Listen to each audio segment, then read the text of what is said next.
हाँ जी, good evening. क्या पढ़ा था कल? हाँ, लालगिरी जी महाराज का जन्म कहां पर हुआ था? सुलखनिया चोरू। मुख्य केंद्र कौन सा संप्रदाय चला है? अलख्या संप्रदाय। जिनकी ग्रंथ कौन सा है? अलग स्तुति प्रकाश। इससे पहले क्या पढ़ रहे थे? संत धन्नाजी महाराज का जन्म कहां पर हुआ? धुआं कला। कौन से परिवार में? जाट पर। कौन गुरु जी थे? राजस्थान में क्या लेके आए? इसके अलावा कहां प्रभाव है? मुख्य केंद्र कहां पे? बोरानाडा कहां पर? संत पिंपा का वास्तव में नाम क्या था? प्रताप सिंह खिंची। कहां के राजा थे? गुरु जी कौन थे? वो जब द्वारिका जाते हुए गागरोन आए तो किस किसने संन्यास लिया? प्रताप सिंह ने अपनी रानी सीता के साथ। और राजा किसको बना दिया? अपने छोटे भाई अचलदास। कौन सा समाज इन्हें मुख्य देवता मानता है? मंदिर कहाँ बना हुआ है? गुफा कहाँ पे इनकी? छतरी कहाँ पर है? जहाँ पे मेला कब लगता है? चैत्र पूर्णिमा। इससे पहले कौन सा पढ़ रहे थे? बाल नंदाचार्य जी का मुख्य केंद्र कौन सा है? लोहारगल कहाँ पे है? और इनका सेना रखते थे इसलिए क्या कहते हैं? कितनी मूर्तियां बचाई? किसके खिलाफ? किस किस की सहायता की? राज सिंह और दुर्गादास राठौर। इससे पहले कौन से पढ़ रहे थे? संत माऊजी महाराज का मुख्य केंद्र कौन सा है? साबला। साबला उनका मुख्य केंद्र है। और भगवान कृष्ण की किस रूप में पूजा करते थे? इसलिए कौन सा संप्रदाय हुआ? और इनके अनुयायी इनको क्या मानते हैं? भगवान विष्णु का कल के अवतार मानते हैं इनके अनुयायी इनको। और फिर हमने पढ़ा था कि इन्होंने ग्रंथ लिखा था। उस ग्रंथ का नाम क्या है? चोपड़ा। जो कि किस शैली में लिखा हुआ है? वाद विवाद। जो कि कब पढ़ा जाता है? जिसमें क्या है? कौन से वर्ल्ड वॉर की 5 भाग बताओ चोपड़ा के। प्रेम सागर, मेघ सागर, शाम सागर, अनंत सागर और अनंत सागर। और मुख्य केंद्र अन्य केंद्र कौन कौन से? शेषपुर, पुंजपुर और पालोद। कौन सी भाषा में उपदेश दिए थे? नहीं बताया? लिख लो यार। डूंगरपुर की भाषा वागड़ी लिख लो एक लाइन। नहीं बताया था क्या? लिख लो। इन्होंने वागड़ी भाषा में अपने उपदेश दिए थे। He delivered his teachings in Wagdi language. Dungarpur Banswara वाली भाषा कौन सी है भाई? वागड़ है वो। वागड़ वागड़ की भाषा कौन सी होगी? वागड़ी। इन्होंने वागड़ी भाषा में अपने उपदेश दिए थे। He delivered his teachings in Wagdi language. Wagdi भाषा में अपने उपदेश दिए थे। माऊजी महाराज से पहले कौन से पढ़ रहे थे हम? हरिदास जी का जन्म कहां पर हुआ था? कापड़ोद। मुख्य केंद्र कहां पे? गाढ़ा। वास्तव में नाम क्या था? पहले क्या थे? कौन सा संप्रदाय चलाया? हरिदासी या निरंजनी। कौन सी भक्ति का संदेश दिया? निर्गुण और सगुण। 2 किताबें कौन कौन सी है? मंत्र राज प्रकाश और हरिपुरुष जी की। चरणदास जी महाराज का जन्म कहां पर हुआ? देहरा। और पिताजी का नाम क्या था? और मम्मी का नाम क्या था? बचपन का नाम क्या था? गुरु जी का नाम क्या था? मुख्य केंद्र कहां पे? मेला कब लगता है? कौन कौन सी भक्ति का संदेश दिया? निर्गुण और सगुण। कितने उपदेश दिए? कितने दिए भाई? 42 उपदेश दिए थे। और कौन से रंग के कपड़े पहनते? पीले रंग के कपड़े पहनते। किसके आक्रमण की भविष्यवाणी की थी? प्रताप सिंह ने इनको कौन सा गांव दिया था? कोलीवाड़ा नाम का। दयाबाई की किताबों के नाम बताओ। दया बोध और विनय मलिका। और सहजोबाई की सहजपुर। फिर इनकी भाषा लिख लो। चरणदास जी वाले में लिख लो। इन्होंने मेवाती भाषा में अपने अपने उपदेश दिए थे ताकि याद रह जाए। आगे भाषा पढ़ेंगे वैसे मैं और लिखवा दूंगा ये, पर इस बहाने 2 बार लिख लेंगे। इन्होंने मेवाती भाषा में अपने उपदेश दिए थे। He delivered his teachings in Mewati language. Dayabai, Sahjobai, Charandas ji सब मेवाती में है। लिख नहीं रहे? क्यों नहीं आए कल? पहले इसका जवाब। इन्होंने मेवाती भाषा में अपने उपदेश दिए थे। He delivered his teachings in Mewati language. Mewati भाषा में अपने उपदेश दिए थे। अच्छा, चरणदास जी से पहले हम पढ़ रहे थे जसनाथ जी महाराज। जसनाथ जी महाराज का जन्म कहां पर हुआ? कतरियासर। कौन से परिवार में? ज्ञानी परिवार में। पिताजी का नाम क्या था? हमीर जी। मम्मी का नाम क्या था? रूपा दे। मुख्य केंद्र कौन सा इनका? कतरियासर। अन्य केंद्र कौन कौन से? पंबलू, लिखमादेसर, पुनरासर, मालासर, पांचला सिद्धा को। मेले कब कब लगते हैं? चैत्र शुक्ल सप्तमी, आश्विन शुक्ल सप्तमी, नवरात्रे। तीनों नवरात्रे। चैत्र नवरात्र, आश्विन नवरात्र, गुप्त नवरात्र होता है माघ में, खाली सप्तमी याद रखना है ना। नवरात्रि आएंगे तो सीधी सी बात है शुक्ल में ही आएंगे, महीने आप अपने आप याद हो जाएंगे। चैत्र में आते हैं, आश्विन में आते हैं, दिमाग नहीं लगाया था घर पे, लगाया था कि नवरात्रि वाले महीनों में आ रहे, लगा लिया था तो सर कहाँ पड़ा इतना दिमाग। चलो दो ग्रंथ कौन कौन से बताओ देखे। शंभुतड़ा और कोटा। कितने उपदेश दिए? 3600। कौन कौन से पेड़ को पवित्र और कौन से पंख को? जाल, वृक्ष और मोर पंख। कौन सा डांस? गले में कैसा धागा? इनकी पत्नी की पूजा की जाती है, काल दे। लालनाथ जी की बुक जीव समझोतरी, रामनाथ जी की। और इसको रुस्तम जी को क्या देके सम्मानित किया गया? किसने प्रदान किए? समाधि वाली जगह क्या बोलते हैं? कितनी बाड़ियां? 84 बाड़ियां। इससे पहले कौन सा पढ़ रहे थे? कौन सा पढ़ रहे? अच्छा, सिकंदर लोधी ने इनको गांव दिया था, वो मैंने लिखवा दिया था। कौन सा गांव दिया था? मालवा। जामू जी महाराज का जन्म कहां पर हुआ? पिंपासर। कहां पड़ता है? पिताजी का नाम, मम्मी का नाम? हंसाबाई। और हम पढ़ रहे थे कि इनका क्या था? हाँ, बचपन का नाम क्या था? धनराज। इनका बचपन का नाम। मृत्यु कहां पर हुई? लाला सर। इनका वो मुख्य केंद्र कौन सा है?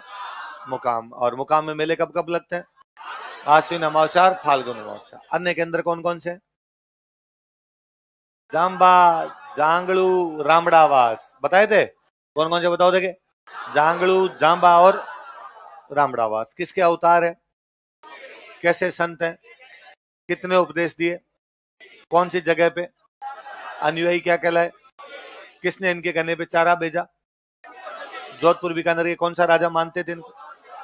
जोधा और बीका। इनका हरे पेड़ पौधे काटने जैसे, जीव हत्या करने जैसे, कौन से कपड़े नहीं पहनने, कौन से विवाह को प्रोत्साहन दिया, और जहां पे उपदेश देते वो जगह क्या होती थी? सांतरी। क्या कहलाती? दादू दयाल जी का जन्म कहां पर हुआ? कहां पे? अहमदाबाद। किसने लालन पालन किया? गुरु जी कौन थे? पहले अपने कहां पर है, फिर कहां गए, फिर कहां रहे, मुख्य केंद्र कहां है, मेला कब लगता है? फाल्गुन शुक्ल पंचमी से लेके एकद। कौन सी भाषा में उपदेश दिए? कौन सी भक्ति के दिए? तो राजस्थान के क्या कहलाते हैं? कहा गया कि मरने के बाद ना तो जलाओ और ना ही, तो इनकी खुद की लाश कहाँ रखी गई? बहराना की बाड़ी क्या बोलते हैं? दादू खोड़ और दादू पालका। जहाँ सत्संग लगाते हैं उसको क्या बोलते हैं? क्या बोलते हैं? मंदिर को क्या कहते हैं? मंदिर में किसकी पूजा होती है? कितने शिष्य थे? उनको क्या कहते हैं? कितनी ब्रांच थी? कौन कौन सी? खालसा, विरक्त, उत्तराधिक, नागा। पहले शिष्य कौन है? सुंदरदास जी बड़े का वास्तव में नाम? बीकानेर के राजा। मुख्य केंद्र कौन सा था? घाटड़ा। कौन सी शाखा? वो अपने पास क्या रखते? रहने की जगह को। किसने सेना में शामिल किया? मराठों के खिलाफ किसकी सहायता की? रज्जब जी कहाँ के रहने वाले थे? कौन से परिवार में? दादू जी के उपदेश सुन के आजीवन मुख्य केंद्र। और दो किताबें बताओ। सुंदरदास जी छोटे का जन्म कहाँ हुआ? कौन से परिवार में? लंबा टाइम कहाँ बिताया? फतेहपुर। कहाँ बिताया? फतेहपुर। किताबें कौन सी, कितनी लिखी? कौन कौन सी? सुंदर सागर, सुंदर विलास और ज्ञान समुद्र। और हमने पढ़ा था इसके अलावा कि इनका मुख्य केंद्र जो है वो कहाँ पर है? गेटोलाव। और गेटोलाव भी कहाँ पर है? दोस्त। बालिंद जी की बुक, 3-4 के नाम और बताए थे। गरीब दास जी, मिस्किन दास जी, संत दास जी, बखनाथ। नाम बताए थे? यही तय पड़ा है। चलो आगे पढ़ते। कितने संत हो गए? 10। बस इतने ही हुए।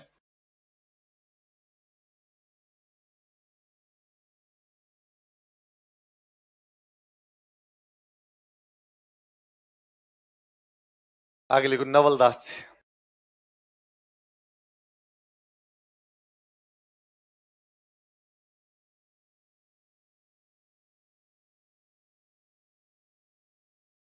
जन्म स्थान लिखो हर्षोलाव, नागौर के अंदर एक जगह पड़ती है।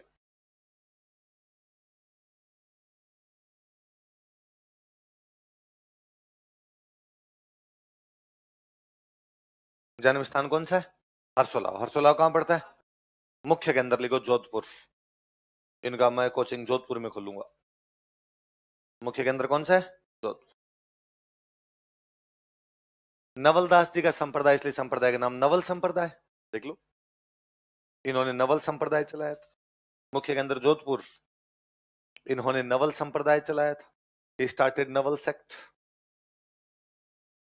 इन्होंने नवल संप्रदाय चलाया था। Started Naval sect. बुक का नाम लिखो, नवलेश्वर अनुभव वाणी।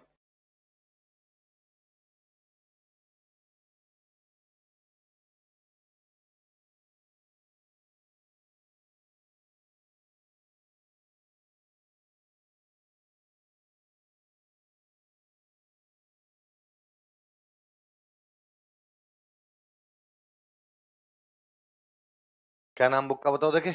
नवलेश्वर अनुभव वाणी। ये निर्गुण भक्ति वाले जितने होते हैं, इन किताबों का नाम वाणी है जी।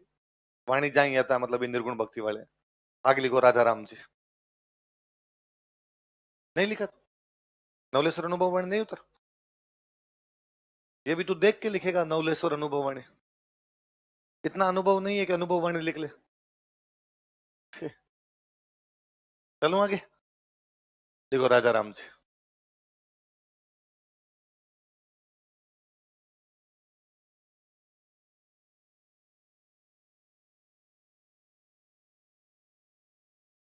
मुख्य के अंदर लिखो, शिकारपुरा, जोधपुर में एक जगह पड़ती है।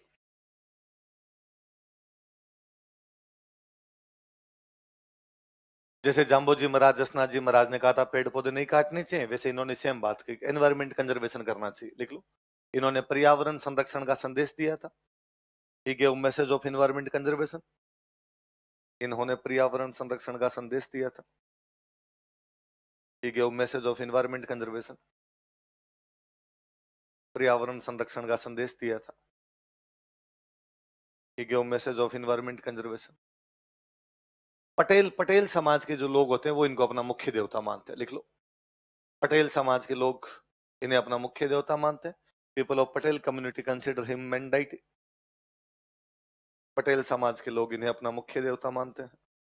People of Patel community consider him main deity.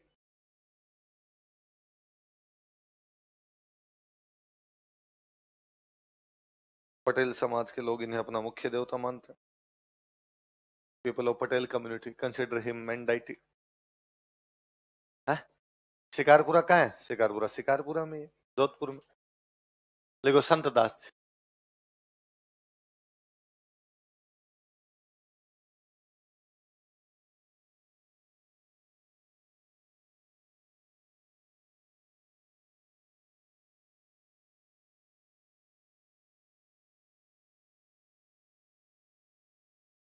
Sant Das ji का मुख्य के अंदर लिखो, दांतड़ा,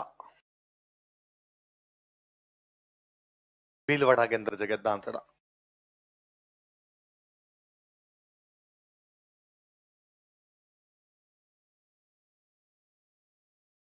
मुख्य के अंदर कौन सा है?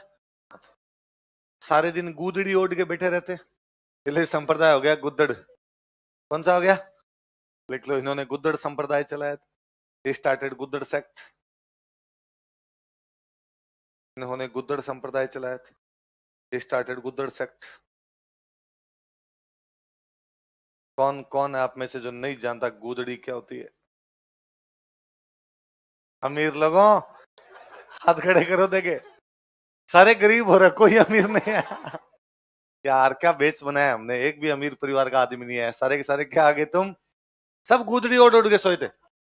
हाँ, गूदड़ी में सोए हुए सारे के सारे। चलो, नहीं देखा आपने, कोई लेना देना नहीं। कहाँ आगे भाई, लाइन गलत चुन लिया आपने। इधर गरीबों के बीच में अजीब नहीं लगता हमारे बीच में? कैसी कैसी बातें कर रहे हो क्या आप लोग? बूदड़ा।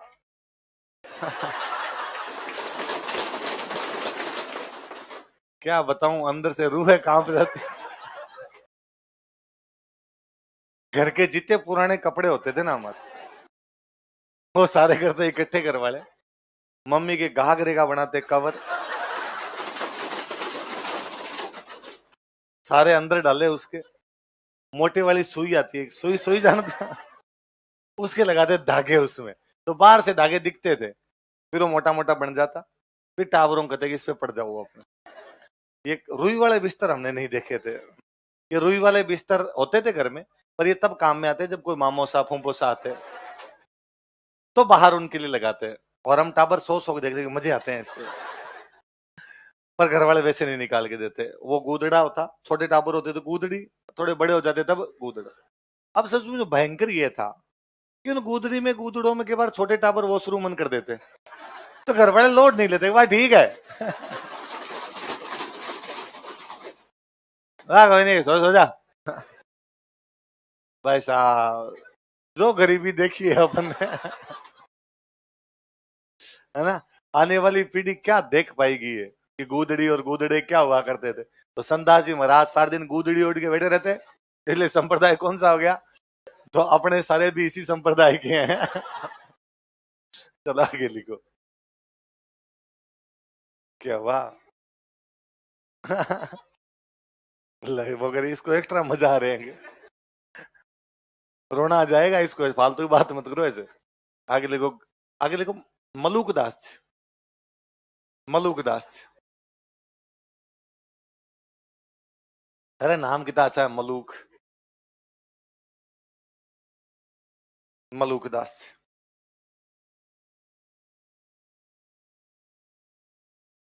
देखो यह है अलवर के प्रसिद्ध संत थे, he was famous saint of Alwar. यह अलवर के एक प्रसिद्ध संत थे, he was famous saint of Alwar. एक उस संप्रदाय उस साइड में चलता था, गरीब दासी। कौन सा संप्रदाय था, तो उनकी वजह से उस संप्रदाय का नाम हो गया गरीबदासी। तो ये गरीबदासी संप्रदाय से जुड़े हुए थे, सिंपल एक लाइन लिख लो, ये है गरीबदासी संप्रदाय से जुड़े हुए थे। ही बिलोंग्ड टू गरीबदासी सेक्ट, यह है गरीबदासी संप्रदाय से जुड़े हुए थे। ही बिलोंग्ड टू गरीबदासी सेक्ट।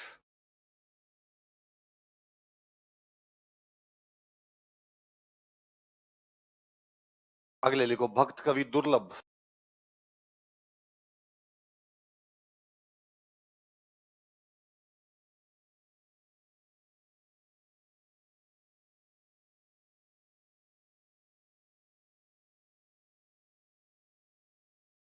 भक्त कवि दुर्लभ वागड़ के थे अपने। गुजरात के अंदर एक भगवान कृष्ण के बहुत बड़े भक्त हुए जिनको हम कहते हैं नरसिंह। क्या कहते हैं, नरसिंह भगत हुए थे गुजरात के अंदर। वैसे वैसे वागड़ के अंदर अपने कोई हुए तो वो कौन हुए, भक्त कवि दुर्लभ। तो इनको कहते हैं वागड़ का नरसिंह। क्या कहा जाता है, देख लो, इन्हें वागड़ का नरसिंह कहा जाता है। He is called as Narsingh of Vagad, इन्हें वागड़ का नरसिंह कहा जाता है। He is called as Narsingh of Vagad, Vagad का नरसिंह कहा जाता है। कोई पूछे भाई वागड़ का नरसिंह किसे कहा जाता है, किसे कहा जाता है, भक्त कवि नरसिंह भगत हुए। गुजरात में बहुत बड़े भक्त थे भगवान कृष्ण के। किसी टाइम में नरसिंह भगत के पास भयंकर भयंकर वाले पैसे हुआ करते, लेकिन समय का चक्र ऐसा घूमा कि नरसिंह भगत एकदम कंगाल हो गए। नरसिंह भगत के पास जब पैसे थे तो नरसिंह ने अपनी बेटी की शादी बहुत पैसे वाले परिवार में की थी। अब बेटी की शादी है, मतलब दोहिती होगी, उसकी शादी है। बेटी अपने पिता के पास आई, उसने कहा भाई पिताजी मेरे बेटी की शादी है, आप मेरा मायरा लेके आना। मायरा समझते हो, ननिहाल की तरफ से, माँ की तरफ से गिफ्ट आएंगे, मायरा बात बात कर दो, बात या मायरा, कि आप मेरा मायरा लेके आना। नरसिंह ने कहा ठीक है, पर अब मायरे का दिन आया तो नरसिंह जी सोचे कि लेके क्या जाएंगे, यहाँ तो खाने के फाके पड़े हुए, रोटियां ही नहीं मिल रही है अपने को तो। अच्छा ये भी नहीं है कि भाई गरीब आदमी मायरा लेके जा नहीं सकता, पर दिक्कत ये है कि नरसिंह किसी टाइम पैसे वाले थे, इसलिए रिश्तेदार यहाँ सब पैसे वालों में। बेटे के ससुराल वाले बहुत पैसे वाले हैं, और वहां पर आप यूं खाली आ जाओगे तो रिश्तेदारों में बुरा लगेगा। बेटी की बेइज्जती होगी कि तेरा बाप आया फकीर कुछ नहीं लेके आया। तो नरसिंह भगत जब जा रहे थे बैलगाड़ी जोत के तो सोचते हैं यार देखो क्या बुरे दिन आए हैं कि अपने को खाली हाथ जाना पड़ रहा है, और भगवान को याद करते हैं, हे सांवरा आज थोड़े बहुत लाज रख लीजिए, वहां पर बेइज्जती मत होने देना। और कहते हैं रास्ते में उनको एक बंदा लिफ्ट मांगता है उनसे, फिर वो बंदा उनके साथ जाता है, उनका मायरा बढ़ता है, बहुत भयंकर वाला मायरा बढ़ता है वहां पर। कहते हैं भगवान कृष्ण खुद आए थे। बरदे सांवरिया मायरियो नानी बाई को, किसका मायरा बरदे, वो जो लड़की थी उसका नाम क्या था, राजस्थानी की सबसे ज्यादा हिट कोई मूवी तो वो यही है, नानी बाई रो मायरो। कौन सी मूवी है, गांव गांव में आज भी नानी बाई गाई जाती है, नरसिंह जी गाए जाते हैं। तो नरसिंह जी गुजरात के भक्त थे, वैसे वैसे अपने भगवान कृष्ण के भक्त वागड़ में वो कौन हुए थे, भक्त कभी दुर्लभ, इसलिए हो गया वागड़ का नरसिंह। चलो आगे लिखो, मीराबाई।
क्या हुआ?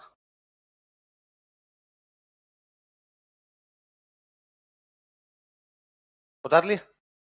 मीराबाई का जन्म कहां पर हुआ? कुड़की पाली में एक जगह पड़ती है, देख लो पाली।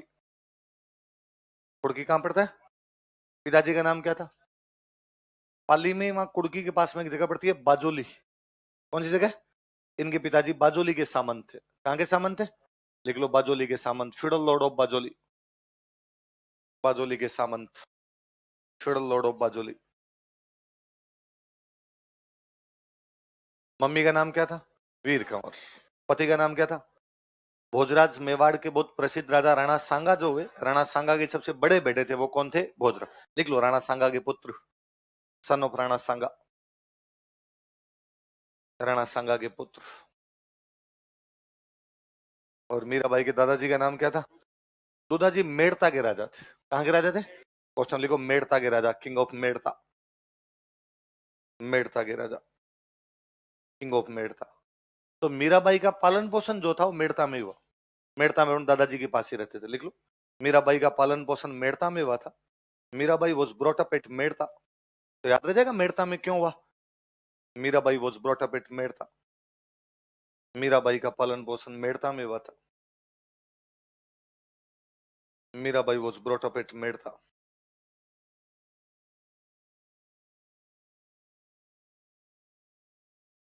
छोटी थी मीराबाई, दुदाजी भगवान कृष्ण के बहुत बड़े भक्त थे। दुदाजी भक्त थे तो घर में जैसा माहौल होगा वैसा अपने पर प्रभाव पड़ता है। घर में शिव जी की भक्ति करें तो अपने शिव जी के, घर में कृष्ण भगवान करे तो अपने कृष्ण भगवान। तो घर में कृष्ण भगवान की भक्ति का माहौल था। दुदाजी संत टाइप के आदमी थे। मेड़ता के पास में पुष्कर पड़ता, पुष्कर वाले जो भी संत महात्मा थे वो मेड़ता जाते रहते। तो मीराबाई पे बचपन से वो भक्ति वाला प्रभाव था। ठाकुर जी की पूजा करते, भगवान कृष्ण को ठाकुर जी कहते। एक दिन कोई बारात निकल रही थी, बारात निकल रही थी तो मीराबाई अपनी मम्मी के साथ खड़े थे। मम्मी के साथ खड़े थे तो स्वाभाविक जैसे बच्चों की जिज्ञासाएं होती वैसे पूछा कि आज ये नए नए कपड़े पहन के लोग कौन जा रहे हैं? तो मम्मी ने कहा ये बारात जा रही। तो ये घोड़ी पर कौन बैठा हुआ है? ये दूल्हा है। क्यों घोड़ी पर बैठा? आज इसकी शादी है। किससे शादी होगी? तो नाम बताए, वो फलाने जीजी है, उनके साथ में शादी होगी। मेरी भी शादी होगी क्या? हाँ तुम्हारी भी शादी होगी। मेरा दूल्हा कौन है? अब माँ क्या जवाब दे बच्ची को? कि आएगा तेरा दूल्हा भी आएगा। नहीं अभी बताओ मेरा दूल्हा कौन? तो वो भगवान कृष्ण के मंदिर के आगे खड़े थे। अब वो उन्होंने पीछा छुड़ाने के लिए, टाबर यूं तो मानेगा नहीं कि तेरा दूल्हा ये है। मीराबाई इस बात को सीरियस ले गए। भगवान कृष्ण को अपना पति मानते। किसको पति मानते? और भगवान कृष्ण को पति मान के सगुण पूजा करते थे। कैसी पूजा? देखो,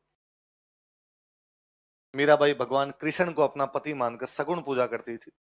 Mirabai considered lord Krishna as her husband and worshipped in sagun form.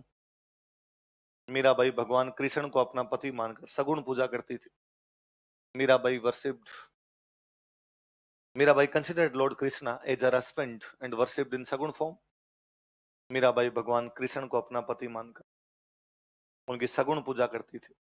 Mirabai considered lord Krishna as her husband and worshipped in sagun form. भगवान कृष्ण को अपने पति मानकर कैसी पूजा करती थी? सगुण, सगुण पूजा करती थी। तो बड़ी हुई, थोड़ी समझदार हुई, शादी की बातें चलने लगी तो मना कर दिया। मैं जब भगवान कृष्ण को पति मानती हूँ तो फिर शादी का मतलब ही क्या? घर वालों ने समझाया बुझाया तो बाद भोजराज जी के साथ शादी हुई। किसके साथ शादी हुई? बड़ा राजघराना, मेवाड़ से बड़ा राजघराना कौन हो? सांगा से बड़ा राजा कौन हो? और सांगा के सबसे बड़े पुत्र कौन है? भोजराज। भोजराज की पटरानी बन के कौन जा रहे हैं? मीरा। भोजराज बहुत सरल सज्जन सीधे आदमी थे एकदम। कहते मीराबाई जब चित्तौड़ पधारे शादी होने के बाद तो उन्होंने भोजराज जी को कहा, भाई भले ही मेरी शादी हो गई हो आपसे, क्योंकि इस मनुष्य जीवन के अंदर आते हैं तो सब काम काज करने ही पड़ते हैं, लेकिन मेरा इस शादी, इस गृहस्थ जीवन से लेना देना नहीं है। मैं बहुत पहले भगवान कृष्ण को अपना पति मान चुकी हूँ, मेरे को इस भक्ति के अलावा और कुछ दिखता ही नहीं है। भोजराज उतने ही सज्जन आदमी थे। भोजराज ने कहा कि आपको इन गृहस्थी के जंजाल में फंसने की कोई आवश्यकता, आप तो आराम से अपनी भक्ति किया करो, बाकी कामकाज देखने की आपको आवश्यकता। तो वहां चित्तौड़ के अंदर भी हमेशा पूजा ही किया करते। भोजराज जी ने बाकायदा मंदिर बनवा के दे दिया था भगवान कृष्ण का। मीराबाई पूजा करते, इसलिए आज भी चित्तौड़ में मंदिर है, नाम मीरा मंदिर ही है। मीरा मंदिर ही नाम पड़ गया उसका। तो वहां पर पूजा किया करते थे। इवन की भोजराज को साथ वालों ने कहना शुरू कर दिया था, यार भोजराज, हमने सुना है यार तेरी पत्नी तुम्हारे से तो प्यार ही नहीं करती, और तेरी जो पत्नी है वो भगवान कृष्ण से प्यार करती है। तो भोजराज का उतना ही शानदार रिप्लाई है कि यार तुम ये भी तो नोटिस करो कि मेरी पत्नी से प्रेम के मामले में मेरी टक्कर भगवान कृष्ण से है। तो आनिए बानिए से तो करती नहीं। भगवान कृष्ण से कर रही है तो अपनी टक्कर किससे है? अब यदि इस प्रेम के मामले में मैं जीत गया तो मैं कहूंगा कि मैंने भगवान को हराया है, और यदि मैं हार गया तो भगवान के आगे चलती किसकी है? भगवान भगवान है भाई साहब। तो भोजराज बहुत सरल सीधे आदमी थे एकदम। बाद में भोजराज जी की बहुत जल्दी डेथ हो जाती है। किसी युद्ध के अंदर गए हुए थे, घायल होते हैं, और घायल होने के बाद उस युद्ध में क्या हो जाती है, तो जब पति की डेथ हो गई तो उसके बाद तो मीराबाई का पूरा जीवन ही पूरी तरीके से एकदम भक्ति के अंदर ही लग गया। इतने में आ गया खानवा वाला युद्ध। खानवा के जो था 1527 में राणा सांगा बाबर से लड़ने के लिए जाते हैं खानवा के। उस खानवा के युद्ध में मीराबाई के पिता जो थे वो लड़ते हुए मारे जाते हैं, रतन सिंह। तो रतन सिंह कौन से युद्ध में काम आए थे? लिखो, लिख लो। मीराबाई के पिता रतन सिंह, मीराबाई फादर रतन सिंह। मीराबाई के पिता रतन सिंह, मीराबाई फादर रतन सिंह खानवा के युद्ध में लड़ते हुए मारे गए थे। Died while fighting in battle of Khanwa. Khanwa के युद्ध में लड़ते हुए मारे गए थे। Died while fighting in battle of Khanwa. Khanwa के युद्ध में लड़ते हुए मारे गए।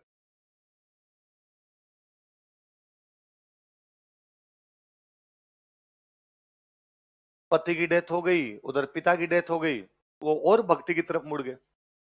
तो बड़ा देखो जोरदार चीज है कि मीराबाई के पति की डेथ हो जाती है पर मीराबाई सती नहीं होती, है ना। इसका मतलब सती प्रथा सबके लिए, बहुत कम महिलाएं हुआ करती जो क्या हुआ करती, सती। मीराबाई फिर भी अपने पूजा पाठ में ध्यान दिया करते। सांगा ने सब नहीं करता, करो आप अपने पूजा पाठ करो, कोई दूसरी चीज करने की आवश्यकता आपको। 1527 में रतन सिंह खानवा वाले युद्ध में काम आते हैं। 1528 में सांगा मर गए। सांगा को साथ वालों ने जहर दे दिया और उसमें सांगा की डेथ हो गई। तो वो और ज्यादा उधर अपने भक्ति भाव की तरफ ही लग गए।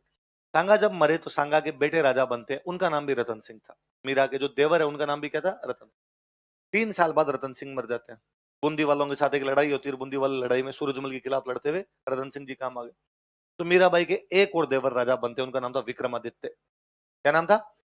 विक्रमादित्य राजा बन जाते हैं। विक्रमादित्य राजा बने तो वहां पे मीराबाई के और अपने देवर विक्रमादित्य के बीच में क्लेश होने शुरू हुए। एक तो उन दिनों में चित्तौड़ के अंदर एक संत आए हुए थे, उनका नाम था रेदास। क्या नाम था? मीराबाई उनको अपना गुरु बना लेते हैं। लिखो, गुरु रेदास।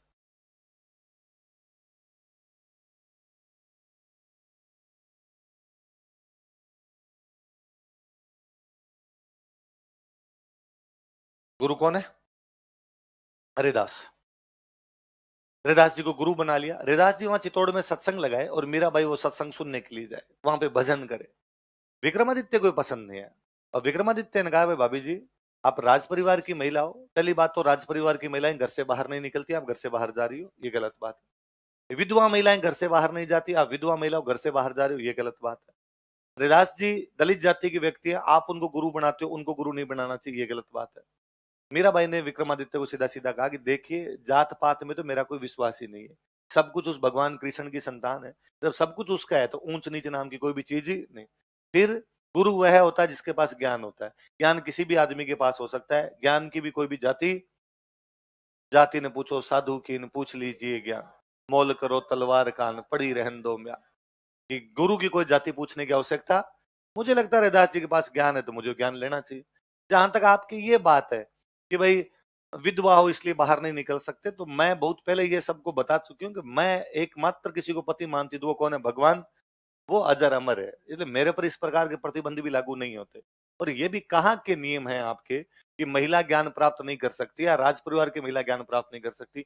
मैं जाऊंगी, आपको जो करना है वो कीजिए। मुझे लगता है मीरा वो पहली महिला रही होगी दुनिया की जिसने कहा होगा माई लाइफ माई चॉइस।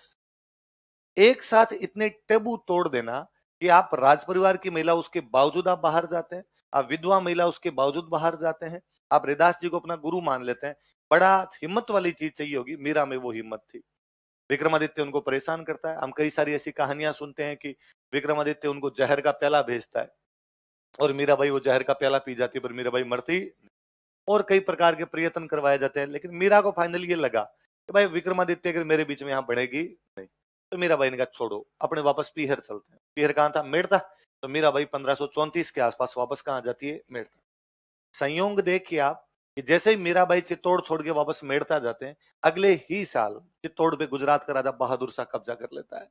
जिन जगहों को मीरा जैसी भगवत महिलाएं छोड़ देती है, वहां पर संकट नहीं आएंगे तो कहां संकट आएंगे। और संयोग देखिए, उसके ठीक 1 साल बाद में विक्रमादित्य को बनवीर मार देता है। सब कुछ हिसाब इसी दुनिया के अंदर है, कोई स्वर्ग और नरक अलग से व्यवस्था, आप जैसा करोगे वैसा भरोगे, सीधा सीधा। मीराबाई यहाँ मेड़ता आ गए। मेड़ता में उन दिनों मीराबाई के ब्रदर राज कर रहे हैं, कजन ब्रदर है उनके, जयमल। क्या नाम था? जयमल। जो मीराबाई के पिताजी है रतन सिंह, रतन सिंह के बड़े भाई हैं, उनका नाम था वीरमदेव। क्या नाम था? तो मेड़ता के राजा दुदाजी, दुदाजी के बाद बन गए वीरमदेव, वीरमदेव के बाद उनके बेटे बन गए जयमल। जयमल मीराबाई के कजन है। जयमल राज कर रहे हैं। जयमल भी उतने ही बड़े भगवान कृष्ण के भक्त है। और मीराबाई ने अपने भाई जयमल को कहा कि जयमल, मुझे भगवान कृष्ण के जो यात्रा करनी है, जहां जहां तीर्थ स्थान है उनकी यात्रा करनी है। राजा की बहन किसी बात की इच्छा प्रकट करे, ना जाए, कैसे हो सकता है? जयमल ने कहा ठीक है भाई। मीराबाई का आप पधारो, साथ में कुछ महिलाएं और साथ में रवाना हो गई। थोड़ी सेना भेज दी, भाई ध्यान रखना। यहाँ से इधर वृंदावन मथुरा गए। कहते वृंदावन में उन दिनों एक बहुत बड़े संत रहा करते, जीव गोस्वामी जी महाराज। क्या नाम था? रूप गोस्वामी, रूप गोस्वामी जी, रूप गोस्वामी जी महाराज नाम करके संत रहा करते। और उन संत ने उन दिनों में एक शपथ ले रखी, एक प्रतिज्ञा कर रखी कि मैं किसी भी महिला का मुंह नहीं देखूंगा। तो वो जब पूजा करते भगवान कृष्ण के मंदिर में, तब आगे पर्दा लगाते, पूजा कर लिया करते, फिर पर्दा खोल के अपने अंदर जाके बैठ जाते, तब महिलाएं मंदिर में आ सकती थी। तब तक महिलाएं मंदिर में। कहते मीराबाई जब वहां पधारे तो मीराबाई ने जाके वो आगे जो चले चपाटे थे मंदिर के, उनको कहा कि भाई गोस्वामी जी को कहो कि आके पूजा करवाए।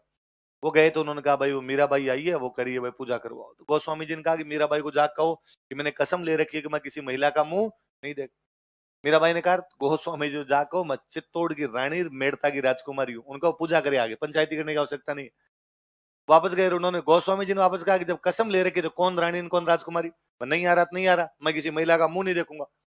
मीराबाई ने उन चेलों को वापस कहा गोस्वामी जी को जाकर कहो कि मीरा ये मानती है कि दुनिया में एक ही पुरुष है, वो भगवान कृष्ण है, बाकी सब लेडीज है। इसलिए मुझे बाकी सब महिलाएं नजर आती है, मुझे कोई पुरुष ही नजर नहीं आता।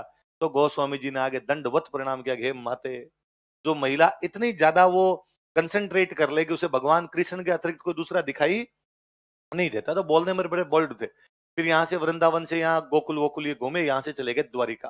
द्वारिका में भगवान कृष्ण का एक मंदिर है, रणछोड़। कौन सा मंदिर है? भगवान कृष्ण जरासंध के खिलाफ युद्ध छोड़ के आ गए थे। युद्ध छोड़ के आ गए, इसलिए भगवान कृष्ण का नाम क्या पड़ा? मथुरा से द्वारिका आ गए थे, इसलिए नाम पड़ गया रणछोड़। तो कहां पर है मंदिर ये? द्वारिका में। कौन सा मंदिर है?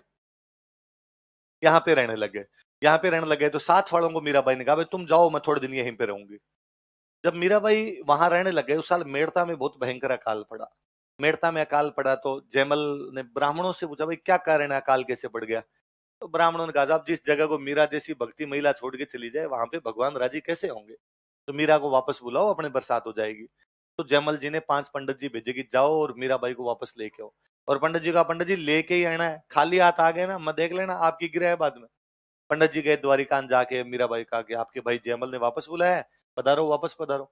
मीराबाई ने मना किया कि ना, अब मेरा अंतिम समय, मैं कहीं नहीं जाना चाहती, मैं ये भगवान कृष्ण के चरणों में रहना चाहती हूँ। उन्होंने कहा आप नहीं जाओगे तो जयमल हमें मारेगा, आप नहीं चल रहे तो हम ही यहीं बैठे हैं, भूख हड़ताल पे बैठे हैं, हम ही मर जाएंगे फिर आपके साथ में। मीराबाई को लगा कि यदि ये 5 ब्राह्मण यहाँ भूख हड़ताल में मर गए तो ब्रह्म हत्या का पाप और लगेगा। और उन्होंने कहा कि रुको तो एक बार, मैं 2 मिनट भगवान के हाथ जोड़ के आती हूँ, फिर चल लूंगी आपके साथ। अंदर जाके उन्होंने संभवतः यही हाथ जोड़े कि सांवरिया, जाना मैं वापस चाहती नहीं, नहीं गई तो ये पंडित जी भूख हड़ताल में मरेंगे, अब तू जाने, तेरा काम जाने। ऐसा माना जाता है कि भगवान कृष्ण की मूर्ति में मीरा विलीन हो गई, उसमें समा गई थी। भगवान कृष्ण ने अपने अंदर ही उनको मर्ज कर लिया। कहानियां तो यहां तक कहती है कि जब वो 5-7 मिनट तक बाहर नहीं आए तो पंडित जी ने अंदर झांक के देखा, पूरी मीराबाई मूर्ति में मिल गई थी, उनका दुपट्टा अंदर सरकता हुआ जा रहा था। क्या हुआ होगा क्या नहीं होगा भगवान जाने, लेकिन मीराबाई उस मंदिर से वापस बाहर आए नहीं। तो हम ऐसा मानते हैं कि द्वारिका के रणछोड़ मंदिर की मूर्ति में कौन समा गई थी? हम कहते हैं या तो इतना प्यार भगवान कृष्ण से राधा ने किया था, या उतना ही किसने किया, इसलिए हम कहते हैं वो राजस्थान की राधा है। मीरा तो है ही कि राजस्थान की मीरा है। लेकिन सही हो आप, स्टूडेंट ऐसे ऐसे स्टूडेंट होने चाहिए, बड़े बड़े। देखो, द्वारिका के रणछोड़ मंदिर में, in Ranchhod temple of Dwarika, Dwarika के रणछोड़ मंदिर में, in Ranchhod temple of Dwarika, Dwarika के रणछोड़ मंदिर में, in Ranchhod temple of Dwarika, Mirabai भगवान कृष्ण की मूर्ति में विलीन हो गई थी। Mirabai was merged in idol of lord Krishna.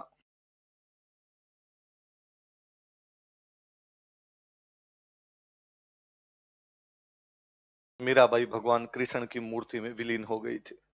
Mirabai was merged in idol of lord Krishna. भगवान कृष्ण की मूर्ति में विलीन हो गई थी। मैंने बीच में आपको महात्मा गांधी के आंदोलन बताए थे, तब मैंने बताया था एक सत्याग्रह शब्द बताया था, सत्याग्रह बताया था। सत्याग्रह मैंने अर्थ बताया था बाकायदा आपको कि सत्याग्रह का मतलब होता है न्याय के लिए प्रयास करना। सत्य प्लस आग्रह, सत्य का मतलब होता है न्याय और आग्रह का मतलब होता है एफर्ट्स। जस्टिस के लिए जो एफर्ट्स किए जाए उनको क्या कहा जाता है? सत्य। अच्छा, इसका मतलब अन्याय का विरोध करना। अन्याय के विरोध करने के दो तरीके हैं। अन्याय के विरोध करने का एक तरीका तो है हिंसा, वायलेंस। आपके खिलाफ जो अन्याय करता है, आप तलवार निकालो, बंदूक निकालो, भून दो अगले को। कौन होता है साहब अन्याय करने वाला? एक तरीका है गांधी जी वाला, जो सभी ने अवज्ञा है, सत्याग्रह, कि मुझे जो करना है मैं करूंगा, आपको जो करना है वो आप कर लीजिए। जो गांधी जी बाद में भारत के अंदर लेके आए थे कि भाई अंग्रेजों ने कहा कि नमक नहीं बनाया जा सकता, नमक बनाने का अधिकार केवल किसके पास है? सरकार के पास। गांधी जी ने कहा हम नमक बनाएंगे, तो हम आपको गिरफ्तार करेंगे, कर लो। हम विरोध करेंगे गलत तरीकों का, आपको जो करना है वो कर लीजिए। कहा साहब मीटिंग नहीं कर सकते, गांधी जी ने कहा हम मीटिंग करेंगे, तो हम आपको गिरफ्तार करेंगे, कर सकते हो। ये जो तरीका, ये कौन सा है? सत्याग्रह। तो गांधी जी कहते हैं कि मीराबाई सत्याग्रही महिला है, कि अब विक्रमादित्य उनको परेशान कर रहा है। एक तरीका तो ये था कि विक्रमादित्य को मार दो, पर उन्होंने नहीं। उनका मैं रैदास जी के भजन सुनने जाऊंगी, मैं भगवान कृष्ण की भक्ति करूंगी, आपको जो करना वो कीजिए। आप जहर पिलाना चाहते हैं जहर पिलाइए, आप शेर के मुंह में देना चाहते हैं शेर के मुंह में दीजिए, जो होगा वो सांवरा अपने आप देख लेगा। मैं अपने तरीकों से हटने वाली। तो मीराबाई को महात्मा गांधी क्या मानते हैं? सत्याग्रही महिला। देख लो, महात्मा गांधी के अनुसार, अकॉर्डिंग टू महात्मा गांधी, महात्मा गांधी के अनुसार, अकॉर्डिंग टू महात्मा गांधी, मीराबाई अन्याय के खिलाफ संघर्ष करने वाली सत्याग्रही महिला थी। मीराबाई वो सत्याग्रही woman who struggled against injustice. Mirabai अन्याय के खिलाफ संघर्ष करने वाली सत्याग्रही महिला थी। मीराबाई वो सत्याग्रही woman who struggled against injustice. Mirabai अन्याय के खिलाफ संघर्ष करने वाली सत्याग्रही महिला थी। मीराबाई वो सत्याग्रही woman who struggled against injustice. अन्याय के खिलाफ संघर्ष करने वाली सत्याग्रही महिला थी। Who struggled against injustice. आगे लिखो, इन्हें राजस्थान की राधा कहा जाता है। She is called as Radha of Rajasthan. इन्हें राजस्थान की राधा कहा जाता है। She is called as Radha of Rajasthan.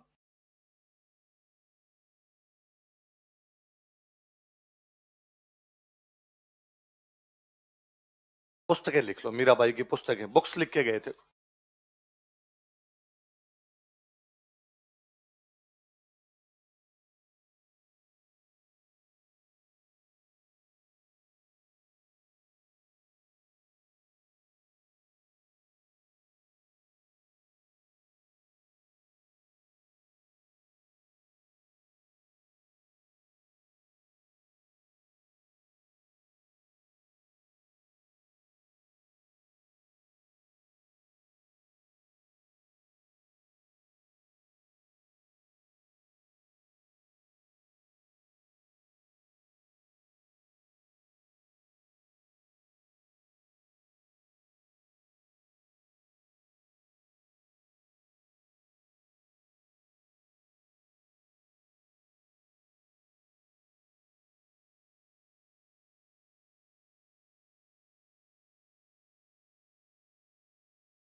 बताओ, देखिए बुक का नाम क्या है?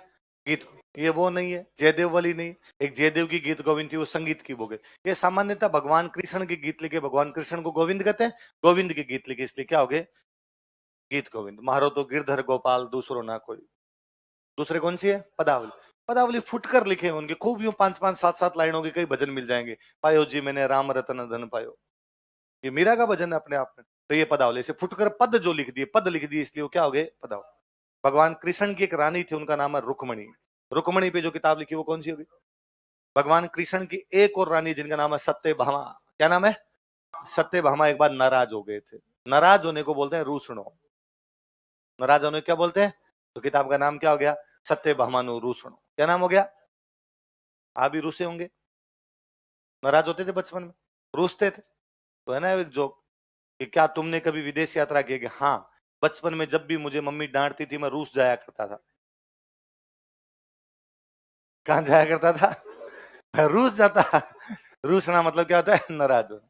और ये किताब कौन सी है, नरसिंह जीरो मर। अभी जो मैंने कहानी सुनाई आपको, गुजरात के नरसिंह भगत में है, जो अपना मायरा भर के आते हैं। ये किताब एक व्यक्ति के सहयोग से लिखी है, उनका नाम क्या है, रत्ना खाती नाम के व्यक्ति, उनके सहयोग से कौन सी बुक लिखी, नरसिंह जीरो।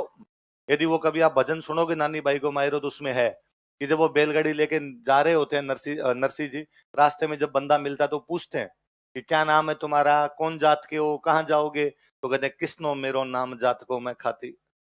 तो भगवान कृष्ण कहते हैं कि भाई किसनो मेरो नाम जात को मैं खाती। तो वैसे वो खाती जाति के व्यक्ति के रूप में मिलते हैं। तो रत्ना जी ने सहयोग किया इस बुक में, तो रत्ना खाती के सहयोग से बुक कौन सी लिखी हुई है, नरसिंह जीरो मर। बताओ कौन कौन सी है, गीत गोविंद, पदावली, सत्यभामानु रूसणो, नरसिंह जीरो मर। अपने राजस्थानी भाषा के एक बहुत बड़े साहित्यकार वे कन्हैयालाल सेठिया। क्या नाम था, तो बार कन्हैयालाल सेठिया संसद के वहां दिल्ली में हड़ताल वगैरह कर रहे थे, भाई राजस्थानी भाषा को मान्यता दो।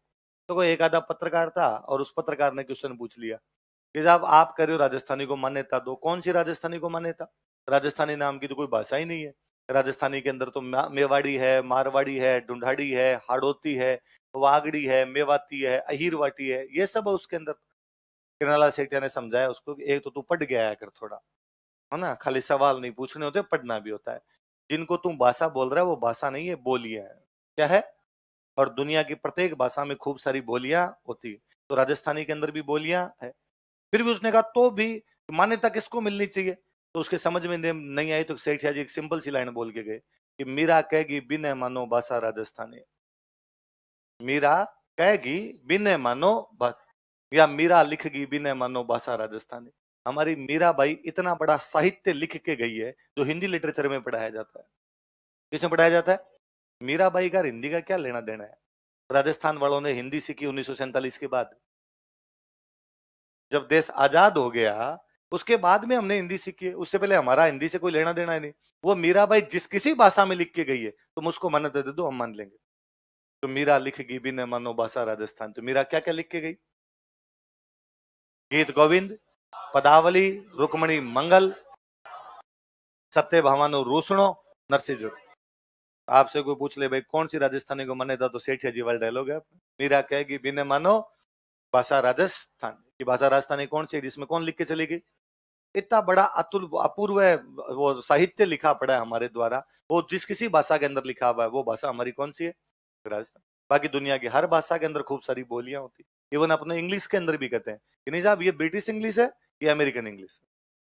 वही पूरे आप वैसे तो कहते हो साहब इंटरनेशनल लैंग्वेज है, ग्लोबल लैंग्वेज है, और उसमें भी आप कहेंगे नहीं ये अमेरिका वाले अलग लिखते हैं, ये वाले इवन स्पेलिंग चेंज कर लेते हो कि कलर की स्पेलिंग इधर अलग है, कलर की स्पेलिंग उधर अलग है। ओ आर लिखोगे तो इधर वाली है, ओ यू आर लिखोगे तो उधर वाली है।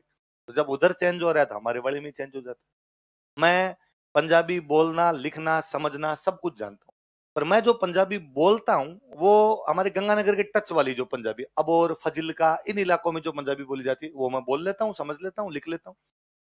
आगे कोई जलंधर से आगे वाली पंजाबी बोले तो थोड़ा ध्यान लगाना पड़ता है, यार क्या क्या बोल रहा है, क्या बोले। एक दो दो चार टप्पे ऐसे नहीं समझ में आएंगे। मेरा गांव, मेरा ननिहाल एकदम हरियाणा वाले बॉर्डर पे पड़ता है, इसलिए मुझे हरियाणवी भी बहुत अच्छी सी आ जाती है। हिसार, सिरसा, हांसी, भिवानी, महेंद्रगढ़, यहाँ आसपास वाली जो हरियाणवी है समझ भी लेता हूँ। एक दो दिन यदि वहां रहूं तो वो टोन भी आ जाती है, मैं बोल भी लेता हूँ वैसे की वैसे। पर यदि आगे कभी रोहतक से आगे निकल जाए, झज्जर, रोहतक, सोनीपत, पानीपत, वो क्या बोलते हैं अपने को दिमाग ही लगाना पड़ता है, यार एग्जैक्टली ये क्या बोल गए। यदि कोई बनासकांठा साबरकांठा पंचमहल जाए, यहाँ के लोग यदि गुजराती बोलेंगे तो आपको बहुत इजीली समझ में आएगी। आपको लगेगा जालोर वाला कोई बोल रहा है, वैसे बनासकांठा साबरकांठा पंचमहल वाला बोल रहा है। पर यदि कोई सूरत के आगे वाला गुजराती बोले तो आपको समझना पड़ता है कि यार क्या बोल रहा है वो। यदि चेन्नई में कोई आदमी तमिल बोलता है तो अलग बोलता है, तिरुचिरापल्ली के अंदर तमिल बोलता है तो अलग बोलता है, त्रिवेंद्रम में कोई जाके मलयालम बोलता है तो अलग बोलता है, यदि कोई वही जाके दूसरे किसी केरला के किसी भाग के अंदर जाके त्रावणकोर में जाके बोलता है तो अलग बोलता है। बॉम्बे वालों की मराठी अलग है, बीड़ू क्या कर रहा है, पुणे वालों की मराठी अलग है, नागपुर वालों की मराठी अलग। दुनिया की हर भाषाओं में खूब सारी क्या होती है बोली, वैसे हमारी भाषाओं में क्या है बोली, केवल वो टोन चेंज होती है, सब्जेक्ट जो मुख्य होता है वो कभी भी उसका चेंज। मैं जब मेरे गांव वाली बोलता हूं तो मैं बोल देता हूं कि केक रहे है, वही थोड़ा सा इधर ये पश्चिमी राजस्थान वाला जोधपुर वाला बेल्ट आता इधर बोलते थे कि कहीं करे। आप थोड़ा सा और किसी भाग में इधर चले जाओगे, ब्रिज की साइड में चले जाओगे तो ये का कर रो है, यही तो है। वो कर रहा है, वो चेंज थोड़ी हो रहा है। का करे, कई करे, कहीं करे, इतना ही तो चेंज हो रहा है। किसको नहीं समझ आ रही है? सब समझ में आ रही, बस अपना अभ्यास नहीं होता उस साइड में, इसलिए अपने बोल नहीं सकते। ये क्या मेवाड़ी बोल लेते हैं, कहते अशान कशान करे। हमारे साइड इधर कोई बोलेगा तो इया किया करे, सेम ही तो है। उधर वो अशान कशान वार, इधर क्या हो गया इया क्या। अब वो जिस क्षेत्र के आप नजदीक रहोगे उसका थोड़ा प्रभाव आएगा। उधर गंगानगर और मानगढ़ वाला कोई बोलेगा उसमें पंजाबी का प्रभाव दिखेगा, ये वागड़ी जीते बोलेंगे इनके ऊपर गुजराती का प्रभाव दिखेगा। कोई यदि बाड़मेर जैसलमेर वाला बोलेगा उसमें सिंधी का प्रभाव दिखेगा, कोई इधर आपके चित्तौड़ वाला बोलेगा उस पर मालवी का प्रभाव दिखेगा। तो बॉर्डर एरिया में जब भी रहोगे तो थोड़ा बहुत प्रभाव आए बिना नहीं रहेगा। अपने तो कहा जाता है कोस कोस पर बदले पानी, 3 कोस पर बदले पानी। हर 3 किलोमीटर के बाद में पानी का स्वाद चेंज, हर 9 किलोमीटर के बाद में भाषा। वो मैं हमेशा कहता हूँ, गाँव में बहन की शादी की, लड़कियों की शादी करते हैं, शादी के महीने भर बाद वो अपने ससुराल से आती है। अच्छा, ससुराल कितने दूर होते हैं? 100 किलोमीटर, 50 किलोमीटर, 70 किलोमीटर, 150 किलोमीटर, इसी दायरे में होते हैं, आसपास में होती है शादियां। वो 50 किलोमीटर दूर जिस बहन की अपने शादी की गई है, वो महीने भर बाद अपने ससुराल से पीहर लौटती है तो 2-4 वर्ड नहीं बोलती है, अपने ससुराल वाले वर्ड बोलती है। और गांव में मम्मी नहीं राजी होकर भाई रे भाई पर सास रंग लगी हुए है, भाई सासरे में राजी है, उधर वाले वर्ड और सीख के आई है अपने आप। जब आप 1 महीने के अंदर आपकी बोली चेंज हो जाती है, 50 किलोमीटर दूर पे बोली चेंज हो जाती है, इसका मतलब बोलियां अलग अलग है दुनिया की हर भाषा में। अपना वो सबसे स्टैंडर्ड फॉर्म है वो कौन सा है? मीरा। मीरा कहेगी बिन मानो भाषा राजस्थान, तो मीरा किताब याद रहेगी। तो मीरा भाई कौन से भगवान के भक्त थे? मुझे और हमेशा लगता है कि भगवान कृष्ण वो भगवान है जो कलयुग में सबसे अधिक चमत्कार दिखाते हैं, और मीराबाई नहीं, भगवान कृष्ण ने ये चमत्कार खूब जगह दिखाए। मीराबाई के ब्रदर थे जयमल। ब्रदर कौन थे? जयमल की मारवाड़ के राजा के साथ नहीं बनती, मारवाड़ का राजा मालदेव। मारवाड़ का राजा कौन है? और मालदेव चाह रहा आसपास में सबको खा जाऊं मैं, वो मोटा हाथी था तो किसी को आसपास में पनपने नहीं दे, इसलिए मालदेव ने एक बार मेड़ता पर अटैक कर दिया। जयमल भगवान कृष्ण के मंदिर में बैठे हुए पूजा कर रहे, और जयमल का कहा था कि जब मैं भगवान कृष्ण की पूजा करूं तब कोई आगे डिस्टर्ब नहीं करेगा, बीच में नहीं चढ़ोगे उधर आके। ठीक है साहब, राजा ऑर्डर दे तो कौन चढ़े। अचानक हमला हुआ तो अब सेना ने कहा भाई अब तो राजा को बुलाना पड़ेगा। सेनापति ने कहा यार जयमल को जाके कहे कौन, तो जयमल की माँ के पास गए, उनको जाग कहा कि राजमाता राजा को अब तो कहना ही पड़ेगा आक्रमण हो गया है। तो माँ गए, उन्होंने जयमल के जाके, बेटा मालदेव की सेना आ रही है उधर से, युद्ध होने वाला है, जा तू युद्ध में। तो जयमल ने यूं बैठे बैठे इशारा किया मदर की तरफ, मैं चला जाऊंगा आप जाओ। मदर वापस आए, सेनापति का आ जाएगा। जयमल वो पूजा में इतने व्यस्त थे, इतने मग्न थे कि उठ के गए नहीं। 2-1 घंटे की लड़ाई हुई, उस लड़ाई में मेड़ता वालों ने जोधपुर वालों को कूट काट के भगा दिया। जयमल की सेना मालदेव की सेना को भगा देती है उधर से। सेना जिंदाबाद के नारे लगाती भी आई, जयमल जिंदाबाद, मेड़ता जिंदाबाद, चार भुजानाथ की जय हो। भगवान कृष्ण को चार भुजानाथ कहे। जयमल पूजा करके बाहर निकले ही हैं, और जयमल ने पूछा हाँ अरे क्या हुआ, वो लड़ाई में क्या हुआ? अरे सर जीत गए, शानदार जितवाया आज तो आपने। क्या लड़ रहे थे सर आगे आगे? अरे आज तो आपको देख के लग रहा था कि साक्षात चार भुजानाथ खुद लड़ाई कर रहे हैं। मैं पूजा कर रहा था अंदर। जरा मजाक मत करो, देखो लड़ाई आज वाली तो पूरी पूरी आपकी जिताई हुई। अरे नहीं, मैं पूजा से ही नहीं खड़ा हुआ हूं। और जयमल अचानक भाग के मंदिर के अंदर जाते हैं, वापस जाके देखते हैं कि जो भगवान कृष्ण की मूर्ति पूरी गिल्ली हो रखी है, जैसे कोई आदमी पसीने में तर बतर हो गया। भगवान कृष्ण के जो कान है उनमें एक कान का कुंडल है, दूसरे कान का कुंडल नहीं है। जयमल ने कहा फटाफट वहां लेके चलो जहां पर युद्ध हुआ था। उस युद्ध भूमि में देखते हैं तो वहां पे कुंडल मिलता है। आज भी मेड़ता के पास में गांव है जिसका नाम है कुंडल। जयमल जतरो सूरो हो उतरो भगत भगवंत, जयमल बनने जूंजियो राधा रुक्मण रोकंत। जयमल जितना सूरवीर था उतना ही भगन का भक्त, भगवान का भक्त था। एक दिन तो ये आया था कि जयमल बन के जूझ गया था। कंत का मतलब होता है पति, रुक्मणी के पति खुद जयमल बन के लड़ाई करने आ गए थे। उसी नागौर की, मुझे लगता है नागौर की धरती पर भगवान कृष्ण का विशेष स्नेह है। उसी नागौर की धरती पर एक किसान रहे और वो किसान एकदम भगवान कृष्ण की बहुत बड़ी भक्ति करे। एक बार किसान को कहीं अपने शादी ब्याह में भाग लेने के लिए बाहर जाना, पति पत्नी दोनों को बाहर जाना। सोच में ये कि यार पूजा कौन करेगा। खुद की बच्ची 12-13-15 साल की, उस 15 साल की बच्ची को आगे, तुम जब तक हम नहीं आ जाए ये 10-12 दिन पूजा करना भगवान कृष्ण की। और ध्यान रखना, भगवान कृष्ण को भोग लगाए बिना खाना मत खाना। पहले भगवान कृष्ण को भोग लगाना, बाद में खाना खाना, ठीक है। अगले दिन लड़की सुबह सुबह जल्दी उठी, स्नान किया, स्नान करने के बाद भोजन बनाया, भोजन बना के भगवान कृष्ण के आगे रखा और भगवान कृष्ण को आगे, भगवान कृष्ण अब मैं बाकी काम करके आ रही हूँ, गाय का दूध वूध निकालना है, जब तक आप ये भोजन कर लेना, क्योंकि पापा कह के गए थे कि जब तक भगवान कृष्ण ना खा ले तू खाना खाएगी नहीं। घूम घाम के आई, थोड़ी देर में दूध वूध निकाल के आके देखा कि वो भोजन तो वैसा के वैसा पड़ा, खिचड़ा बना के लाई थी, खिचड़ा तो वैसे के वैसे। तूने क्या हुआ है नहीं, ये पापा नहीं आज मैं ही खिलाऊंगी, खा लो तुम खा लो, और मैं थोड़ा सा काम और है ये करके आ रही हूँ, फिर मैं खाऊंगी खाना, तुम तब तक अपने खत्म कर लेना। थोड़ी देर में और घूम के, पर मूर्ति खिचड़ा कैसे खाए। तूने वापस आके देखा नहीं खाया। मैं समझ गई, थोड़ा सा घी कम क्या मिलाया, तुम नखरे करने लग गए, पापा ने सर चढ़ा रखा है तुम्हें। और गई घी लेके, ज्यादा सा घी डाला, अब खा ले चुपचाप। वो थोड़ी देर में और घूम के, वो तो वैसे वैसे पड़ा, तो उस मूर्ति के सामने आके बैठी और कहा जब तक नहीं खाएगा ना मैं यहीं बैठी हूँ। पापा जब कह के गए कि ये नहीं खाएगा तब तक तू नहीं खाएगी, तो मैं कैसे खा लूं, पापा की बात के मानूंगी नहीं, उनकी आज्ञा का उल्लंघन कैसे किया जा सकता है। थोड़ी देर बैठी रही, वो खींचड़ा फिर खत्म नहीं है तो उसके आगे पर्दा लगाएगा। अच्छा मेरे से शर्म आ रही होगी, ले मैं पर्दा खींच देती हूँ। पर्दा उगाड़ उगाड़ के थोड़ी देर में देखे 3 बज गए, खींचड़ा कैसे खत्म हो। बैठी बैठी उसके आंतड़े अंदर से जवाब देने लग गए। भगवान कृष्ण ने सोचा कि आज यदि ये भोजन नहीं किया तो बच्ची मर जाएगी। इस बार जब पर्दा उठा के देखा तो वहां खींचड़ा खाली पड़ा था। तो क्यों 3 बजे तक भूखा मारा, पहले खा लेता। नखरे आते हैं इस आदमी को। कल से ध्यान रखना, अगले दिन सुबह उठी वापिस खींचड़ा लेके, इस बार ज्यादा घी पहले से डाल के लेके, और कहा अब फटाफट घंटे भर में खत्म होना चाहिए। घंटे भर बाद आई खींचड़ा खाली। उसने 10-12 दिन तक लगातार भगवान कृष्ण को खींचड़ा खिलाया। 10-12 दिन पापा मम्मी वापस आए, मम्मी ने आते रसोई में जाते घी वाली केतली संभाली। अपनी मम्मियां भी यही करती है। भगवान जाने महिलाओं को घी से इतना क्या प्यार होता है।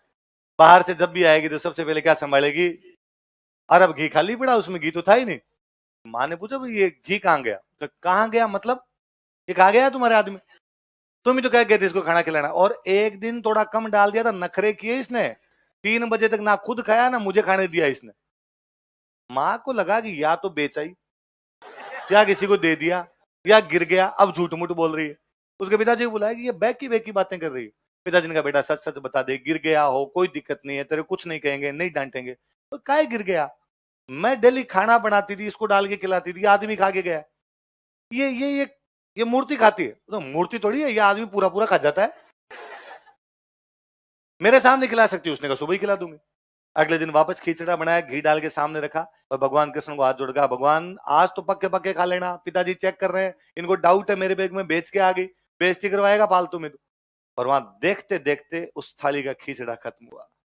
पिता ने दंडवत प्रणाम किया अपनी पुत्री को। 35 साल हो गए इस आदमी को भोग लगाते हुए, आज दिन तक इसने नहीं किया। तूने 10-12 दिन में ऐसा क्या किया होगा कि आदमी तेरे हाथ का बना खिचड़ा लिखा जाता है। कहानियां कितनी सच्ची कितनी झूठी नहीं पता, गांव गांव में आज भी गाते हैं। कर्मा ल्याई दूध खींचड़ो ऊपर घी की बाट की, जिमा मारो श्याम धनी जिमावे बेटी जाट की। यदि जन जन ये गा रहा है इसका मतलब भगवान के चमत्कार तो है, वरना यूं कोई दूसरे के गीत नहीं गए, बिना कहीं किसी किताब में नहीं लिखा हुआ, कोई सरकार नहीं पढ़ाती, कोई टीवी पे नहीं आ रहा है, उसके बावजूद अनपढ़ से अनपढ़ आदमी इस कहानी को जानता है, अनपढ़ से अनपढ़ आदमी ये गीत गा लेता है। इसका मतलब कलयुग में यदि कोई चमत्कार दिखाने वाला भगवान है तो कौन है, बोलो गिरिराज जी महाराज की। चलो आगे लिखो राना भाई, थोड़ा ज्यादा ही भक्ति में नहीं चले गए थे आप। मुझे लगता है थोड़ी देर और कहता था आपकी आंखों में आंसू आ जाते कि सर आपने जो हमें मुक्ति का मार्ग दिखाया है, कल से कोचिंग बंद है सर। हम भक्ति के रास्ते पे चलेंगे सर अब। मुझे है ना, मैं जब भी देखता हूँ ना, मैं इसे कहानी सुनाता हूँ और आप यूं मंत्र मुग्ध होकर सुनते हैं, मुझे बहुत अच्छा लगता है। मुझे लगता है कैरियर ठीक है इस दिशा के अंदर, है ना। जिस दिन कोचिंग बंद हो जाएगी अपने बाबा जी बनना है। ये अपने को खूब आता है, भगवान ही तो धारण करना है, या भगवान धारण और अपने देंगे उपदेश। उल्टा वो सरल काम, यहाँ सुबह से शाम तक खड़े रहो है, और खड़े रह के सेम सेम बातें बोलो डेली। वहां डेली नए नए उपदेश, अलग अलग जगह पे जाके सुबह 2 ही घंटे देने, शाम को 2 ही घंटे देने। भयंकर बड़ा बाबा जी बनूंगा मैं। और आप अपने बच्चों को कहोगे कि ये जो संत पुरुष है ये हमारे सर थे, हमें पढ़ाया करते थे, और आपके बच्चे आप पे विश्वास और नहीं करेंगे। आपकी इतनी औकात कि महाराज जी को देखा हो आपने। आपको मेरे साथ सेल्फियां दिखा दिखा के बच्चों को विश्वास करना, अरे का पहले मास्टर था ये, कुछ ही नहीं करता तो उधर डोलता था, पर फिर भी लोग आपकी बातों पर विश्वास है। एक दिन आएगा भाई साहब। लिखो, लिखो जन्म स्थान हरनावा।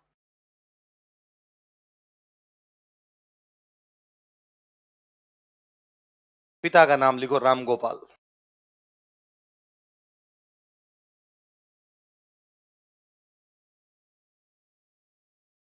माता का नाम लिखो गंगाबाई।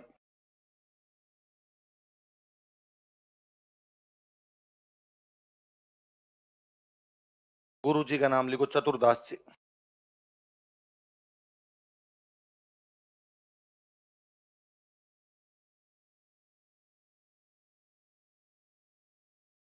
मेला लिखो भाद्रपद शुक्ल त्रयोदशी। पिता राम गोपाल, माता का नाम गंगाबाई, गुरु जी का नाम चतुरदास जी। मेला लगता है भाद्रपद शुक्ल त्रयोदशी।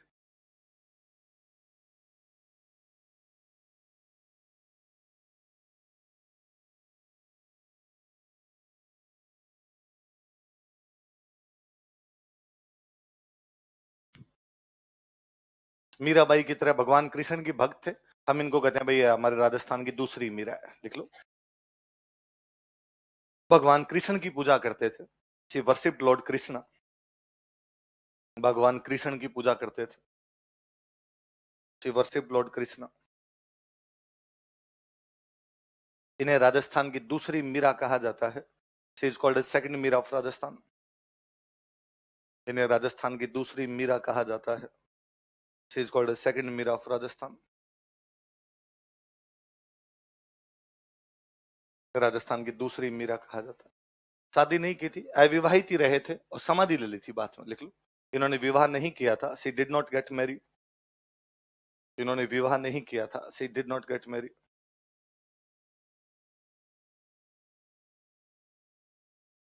तथा इन्होंने समाधि ली थी, एंड सी टुक समाधि। तथा इन्होंने समाधि ली थी। सी टुक समाधि।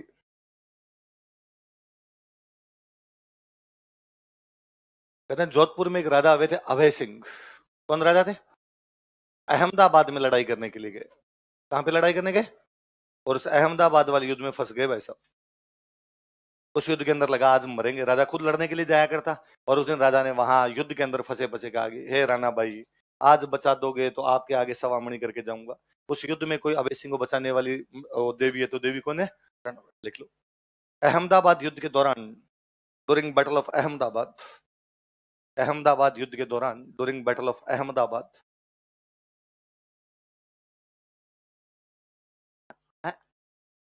हाँ वही, अहमदाबाद युद्ध के दौरान, ड्यूरिंग बैटल ऑफ अहमदाबाद, इन्होंने जोधपुर महाराजा अभय सिंह की रक्षा की थी। सी प्रोटेक्टेड जोधपुर महाराजा अभय सिंह। इन्होंने जोधपुर महाराजा अभय सिंह की रक्षा की थी। सी प्रोटेक्टेड जोधपुर महाराजा अभय सिंह। जोधपुर महाराजा अभय सिंह की रक्षा की थी।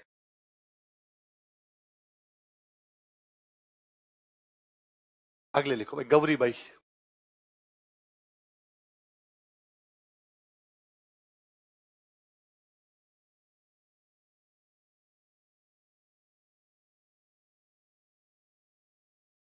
अगले लिखो गौरी बाई। जैसे मीराबाई, रानाबाई अपने पश्चिमी राजस्थान के अंदर भगवान कृष्ण की भक्त हुए, वैसे वागड़ में भगवान कृष्ण की भक्त हुई गौरीबाई, इसलिए नाम पड़ गया वागड़ की मीरा। क्या नाम पड़ गया? देख लो, इन्हें वागड़ की मीरा कहा जाता है। She is called is Meera Vagad. इन्हें वागड़ की मीरा कहा जाता है। She is called is Meera Vagad. Vagad की मीरा कहा जाता है। डूंगरपुर में एक राजा हुए थे, महारावल शिव सिंह। क्या नाम था? महारावल शिव सिंह। महारावल शिव सिंह ने इनको भगवान कृष्ण का एक मंदिर बनवा के दिया था, बाल मुकुंद मंदिर। कौन सा बनवा के दिया? बाद में गौरीबाई पूजा करने लगे, इसलिए मंदिर का नाम ही हो गया गौरीबाई का मंदिर। देख लो, डूंगरपुर महारावल शिव सिंह ने, डूंगरपुर महारावल शिव सिंह, डूंगरपुर महारावल शिव सिंह ने, डूंगरपुर महारावल शिव सिंह ने इनके लिए बाल मुकुंद मंदिर बनवाया था। बिल्ट बाल मुकुंद टेम्पल फॉर हर। इनके लिए बाल मुकुंद मंदिर बनवाया था। बिल्ट बाल मुकुंद टेम्पल फॉर हर।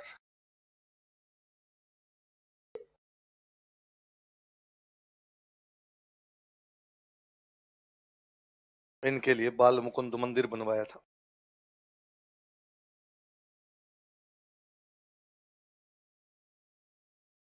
अगला लिखो, भूरीबाई अलख।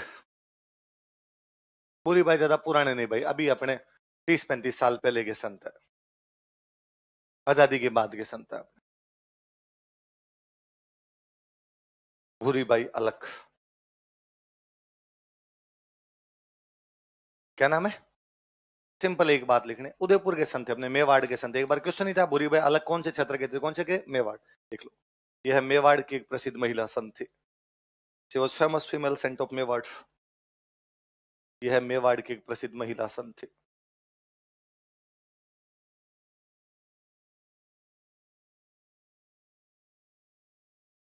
साधारण सी महिला थे, पति की डेथ हो गई थी, उसके बाद भगवान की भक्ति में लग गए थे, और बहुत ज्ञान ज्ञान वाली महिला थे। मतलब दूर दूर से लोग इनके पास ही उपदेश सुनने के लिए आए, इनकी बातें सुनने के लिए आते। वैसे भी कोई नहीं ज्यादा उपदेश दिए, साधारण साधारण बातें की थी।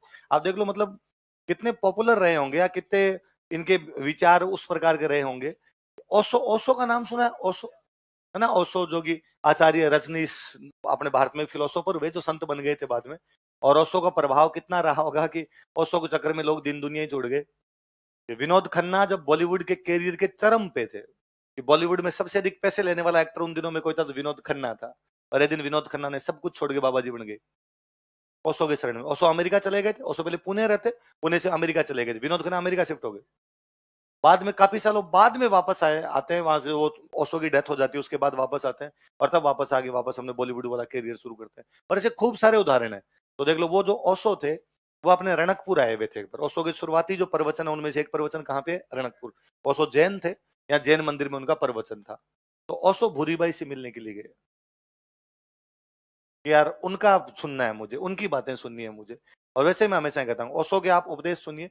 ओशो के उपदेशों में अपने राजस्थान वाले जीते संत है, इनकी बातें, कि दयाबाई और सहजो भाई को तो पूरे को ओशो बेच खाए।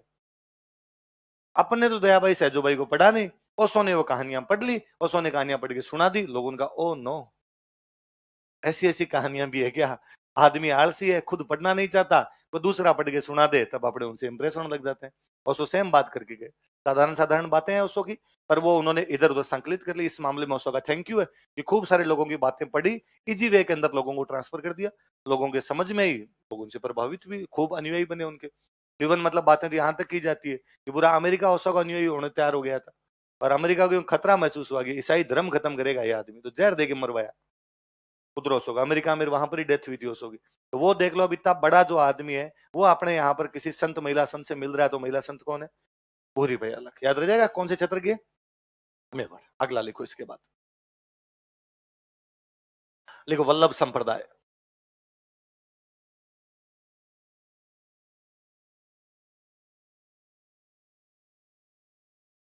अगला लिखो भाई, सिम कितने हो गए थे पहले?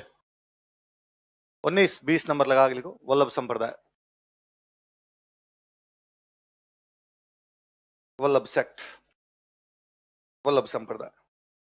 आप ये भी कह सकते हैं कि सर अब तक आप लोगों के नाम लिखवा रहे थे और अब आपने संप्रदाय लिखा दिया। हमने जब ये परसों टॉपिक शुरू किया था तो मैंने इसके हेडिंग लिखवाया था संत एवं संप्रदाय। क्या लिखवाया था?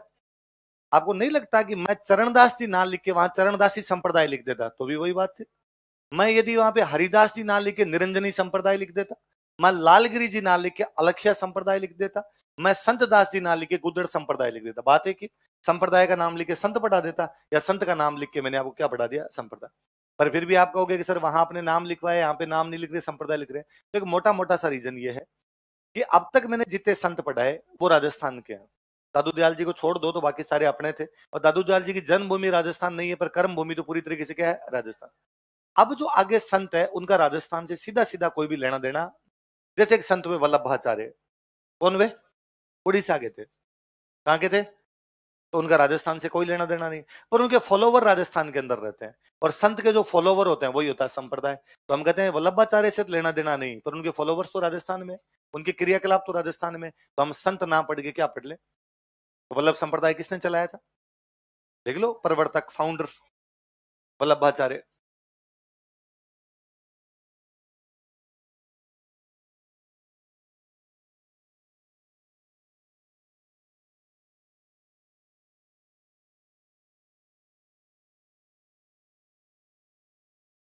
प्रवर्तक वल्लभाचार्य कौन थे, फाउंडर कौन थे इसके, ये जो वल्लभ संप्रदाय भगवान कृष्ण की पूजा करता है, और भगवान कृष्ण के बाल रूप की पूजा करता है। कौन से रूप की, बाल लीलाएं, जो बच्चे थे तब की जो पूजा, लड्डू गोपाल, घरों में करते हैं लड्डू गोपाल वाली पूजा, वो लिखो।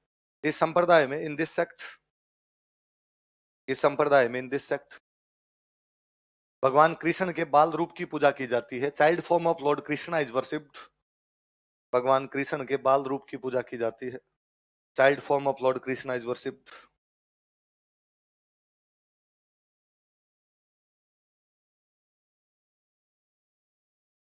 भगवान कृष्ण के बाल रूप की पूजा की जाती है। कौन से रूप की पूजा की जाती है, इस संप्रदाय के जो मंदिर होते हैं उन मंदिर को बोलते हैं हवेली। क्या बोलते हैं, देखो, मंदिर को हवेली कहा जाता है। टेम्पल इज कॉल्ड एज हवेली, मंदिर को हवेली कहा जाता है, टेम्पल इज कॉल्ड एज हवेली। मंदिर को क्या कहा जाता है, हवेली कहा जाता है। हुआ ये था कि औरंगजेब ने जब मंदिर तोड़वाने शुरू कर दिए थे तो लोगों को लगा यार ये तो चलते ही कोई मंदिर तोड़ देते हैं। होता है कि औरंगजेब की सेना कहीं जा रही है, मंदिर दिखा, तोड़ गए। मंदिर तोड़ने का मतलब था मूर्ति तोड़ के जाते, मूर्ति तोड़ दी तो मंदिर में पूजा बंद। तो लोगों ने दिमाग लगाया कि यार अपने ऐसा मंदिर बनाओ जो बाहर से देखने पे मंदिर जैसा दिखे ना, तो हवेली टाइप के मंदिर बनाने शुरू हुए। तो बाहर से क्या दिखती हवेली, वास्तव में होता क्या था, अपने को तो मूर्ति पूजनी है, वो भले हवेली में पूजे, कमरे में पूजे, मंदिर में पूजे, रसोई में पूजे, तो अपने मंदिर हवेली नुमा बना लो। तो हवेली नुमा मंदिर बना के उनमें मूर्ति पूजा करते ताकि जल्दी से आक्रमणकारी उनको तोड़ के। वैसे भी भगवान कृष्ण को गांव में बोलते हैं ठाकुर जी, क्या बोलते हैं, ठाकुर कहाँ रहता है, तो भगवान कृष्ण कहते होगे कि आओ कभी।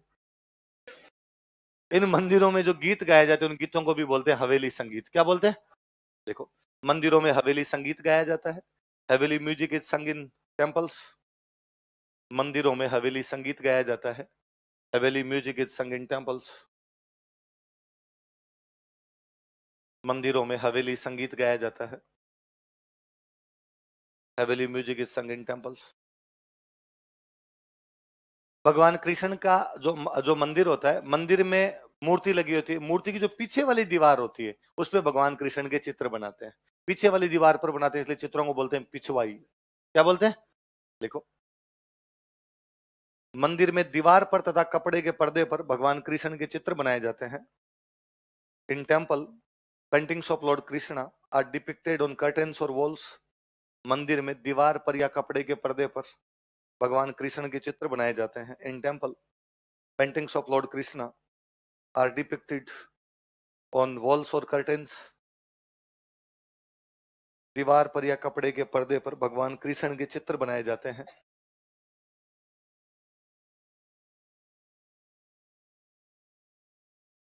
Paintings of lord Krishna are depicted on walls और curtains.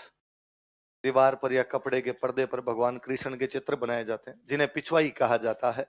Which are called as Pichhwai, पीछे बनते हैं इसलिए क्या नाम पड़ा, पिछवाई। जिन्हें पिछवाई कहा जाता है, which are called as Pichwai.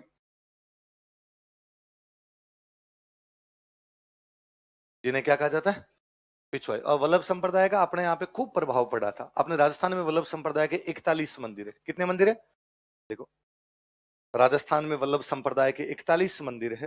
There are 41 temples of Vallabh sect in Rajasthan. Rajasthan में वल्लभ संप्रदाय के 41 मंदिर है। There are 41 temples of Vallabh sect in Rajasthan.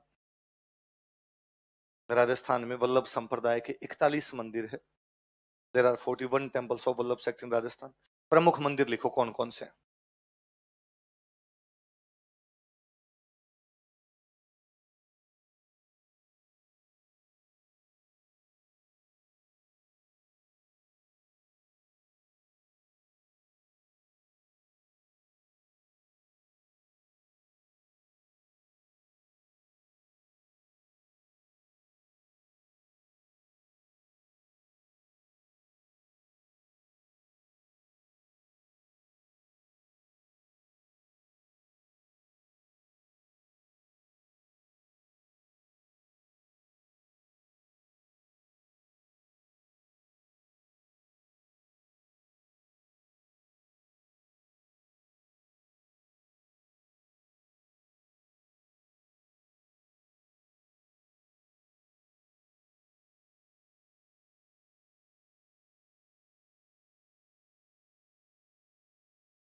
पांच मंदिर ज्यादा फेमस है भाई।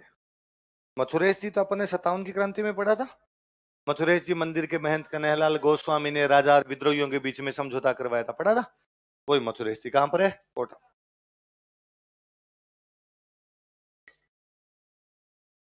श्रीनाथ जी तो वैसे ही इतने ज्यादा फेमस है कि गांव का नाम ही पड़ गया नाथ द्वारा।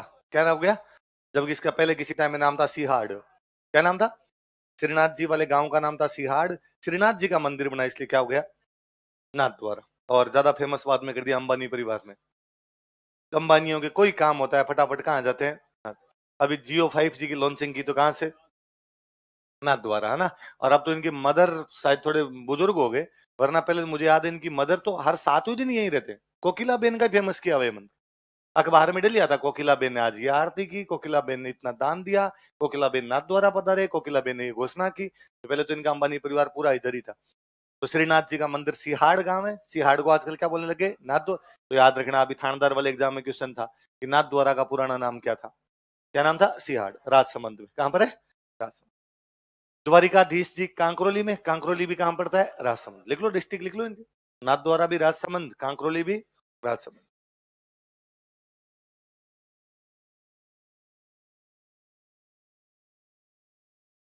अगला कौन सा आपके, गोकुल चंद्र जी और मदन मोहन जी। ये दोनों कहां पे, कामा, कामा भरतपुर। भरतपुर में भगवान कृष्ण नहीं होंगे तो कहां होंगे, मथुरा पास में, उधर एकदम ब्रज है वो। तो लिख लो कामा, कामा भरतपुर। कामा, कामा भरतपुर। गोकुल चंद्र जी कामा, कामा भरतपुर। तो लिख ले, अरे लिख ले, लिख तो। मैंने लिखा है तो कुछ सोच समझ के लिखा होगा। इतना लोड क्यों लिया, दिमागी नसें बाहर आ जाएगी। लिख लिया। तो बताओ मथुरेश जी कहां पे, कोटा। श्रीनाथ जी सियाड़नाथ द्वारा। आगे आपका द्वारिकाधीश जी कांकरोली। गोकुल चंद्र जी कामा। मदन मोहन जी, कभी कोई पूछे कि भगवान कृष्ण के पर्यायवाची बताओ। मथुरेश, गोकुल चंद्र, मदन मोहन, है ना, द्वारिकाधीश, श्रीनाथ। थोड़ी देर पहले एक हम पढ़ रहे थे बाल मुकुंद, पढ़ रहे थे। मारो तो गिरधर गोपाल, गिरधर गोपाल सारे के सारे, है ना। चलो रणछोड़। चलो अगला संप्रदाय देखो, गौड़ीय।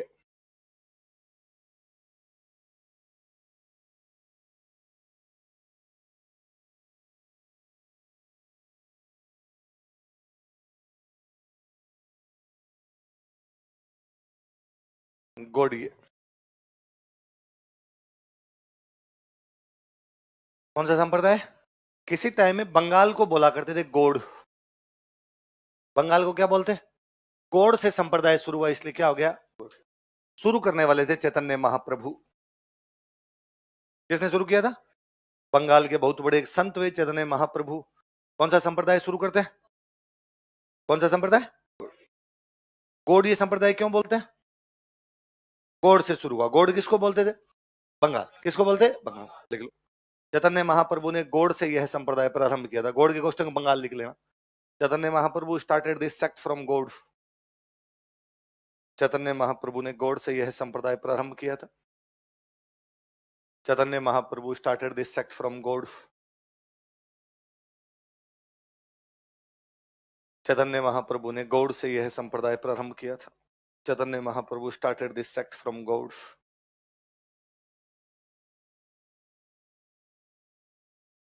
इस संप्रदाय में भगवान कृष्ण की पूजा की जाती है। Lord Krishna is worshipped in this sect. इस संप्रदाय में भगवान कृष्ण की पूजा की जाती है। Lord Krishna is worshipped in this sect.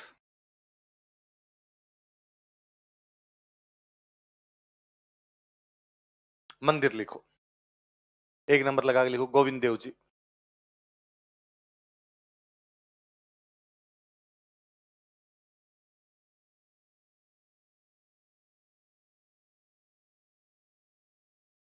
Jaipur. Govind Dev ji का मंदिर कहां पर है? जयपुर। जयपुर में राजा हुए सवाई जयसिंह। कौन राजा हुए थे? लिख लो नीचे।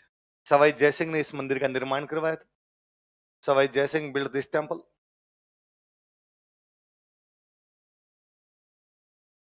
सवाई जयसिंह ने इस मंदिर का निर्माण करवाया था।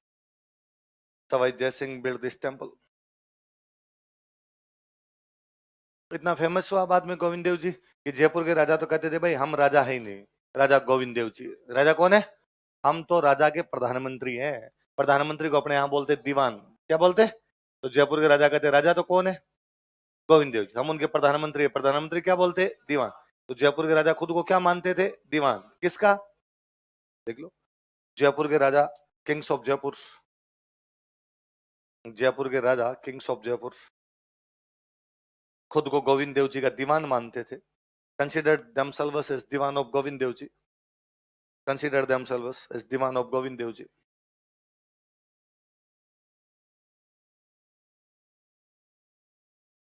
खुद को गोविंद देव जी का दीवान मानते थे। Consider themselves as Diwan of Govind Dev ji. खुद को क्या मानते थे? गोविंद देव जी का दीवान मानते थे।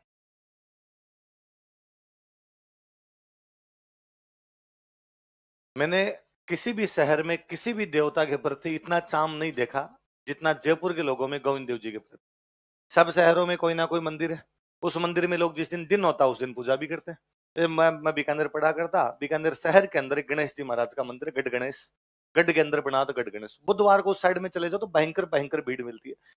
स्वाभाविक बात है कि बुधवार को गणेश जी की पूजा होगी, पर साधारण दिनों में आप चले जाओ तो मंदिर खाली मिलेगा आपको।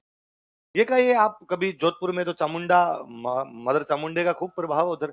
नवरात्रों के दिनों में कभी चामुंडा की तरफ चले जाओ तो भरा भरा मिले एकदम। साधारण दिनों में जाओ तो मंदिर में पुजारी जी के अलावा कोई नहीं मिले। ऐसा सब जगह है। ये जयपुर है जहां पर आप गोविंद जी के मंदिर में कभी चले जाओ एनी टाइम भीड़ है। सुबह 4 बजे मंगला आरती होती है। कितने बजे होती है?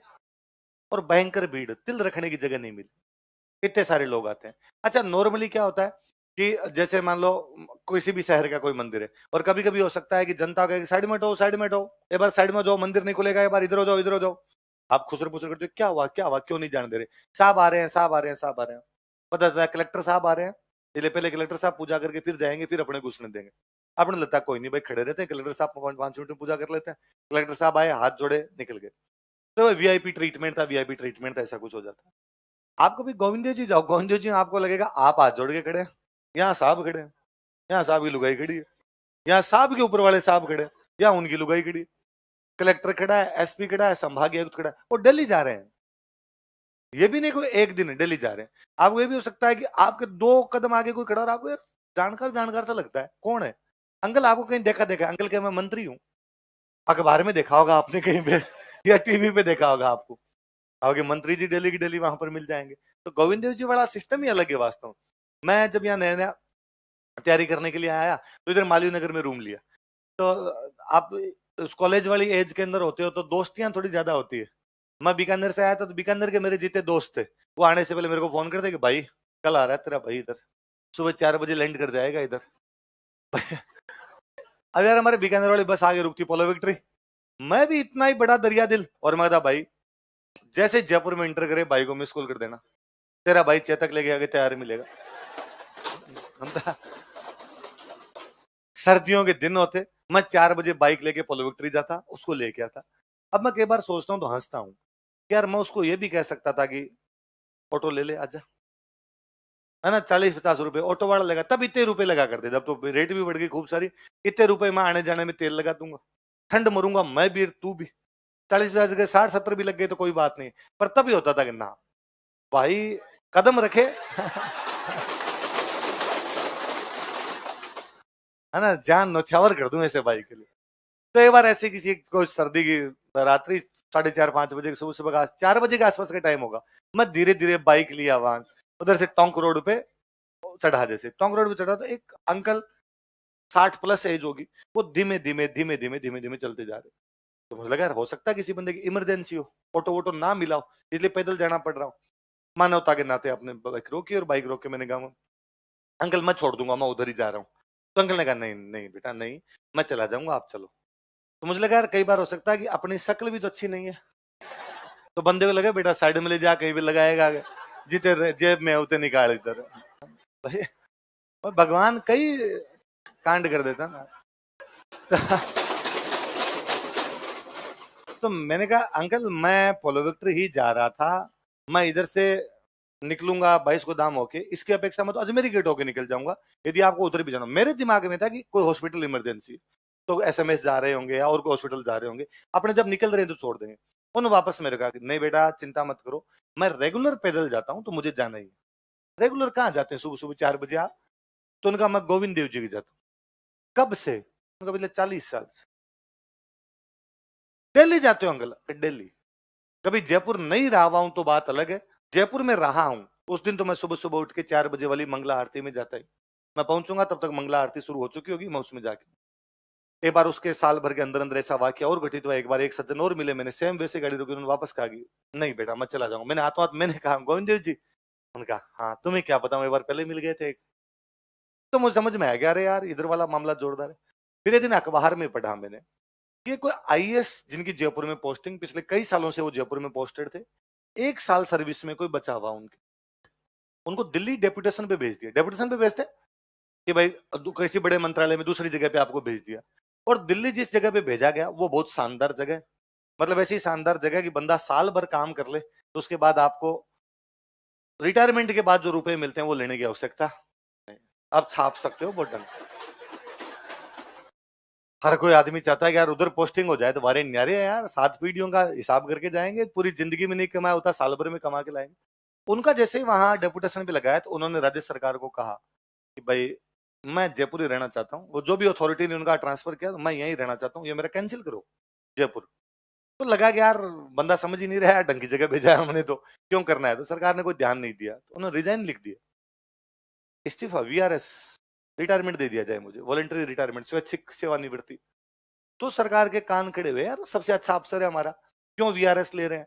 तो बुलाया सीनियर्स ने, सर आप वीआरएस ही लिख गए क्या बात? उनका सर मुझे जयपुर ही रहना है, आप मुझे दिल्ली भेज रहे थे मैं नहीं जाना चाहता।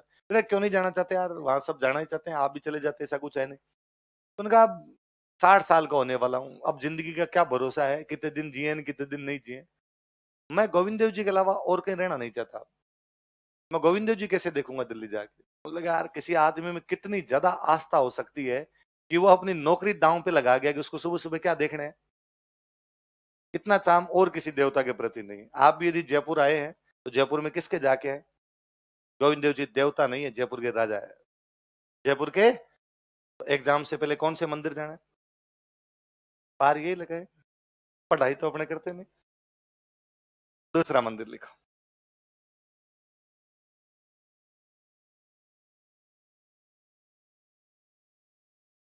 लिखो मदन मोहन जी।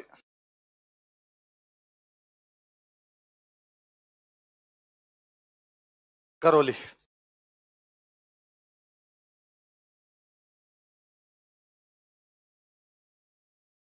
राजी है तू? इसको कहो राजी है।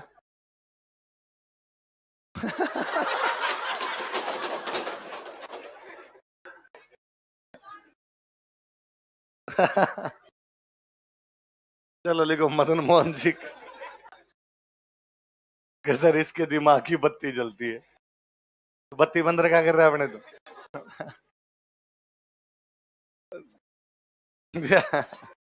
मदन मोहन जी करौली।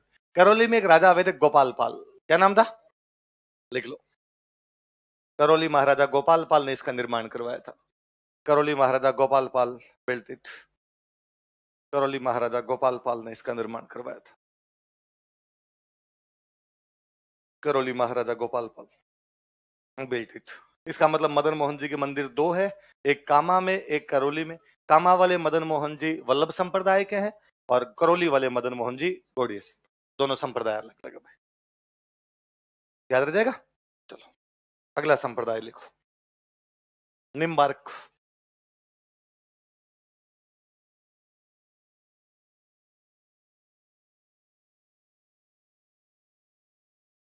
निम्बार्क संप्रदाय, निम्बार्क सेक्ट।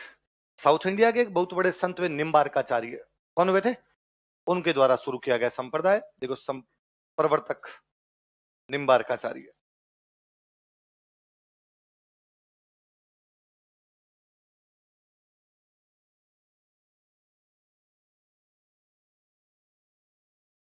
प्रवर्तक कौन है? निम्बार्काचार्य। मुख्य केंद्र लिखो सलेमाबाद। याद आया कुछ आपके? राधाअष्टमी का मेला लगता है, बताया था मैंने। सलेमाबाद अपने जो राजस्थान में इनका मुख्य केंद्र है वो कौन सा है? सलेमाबाद।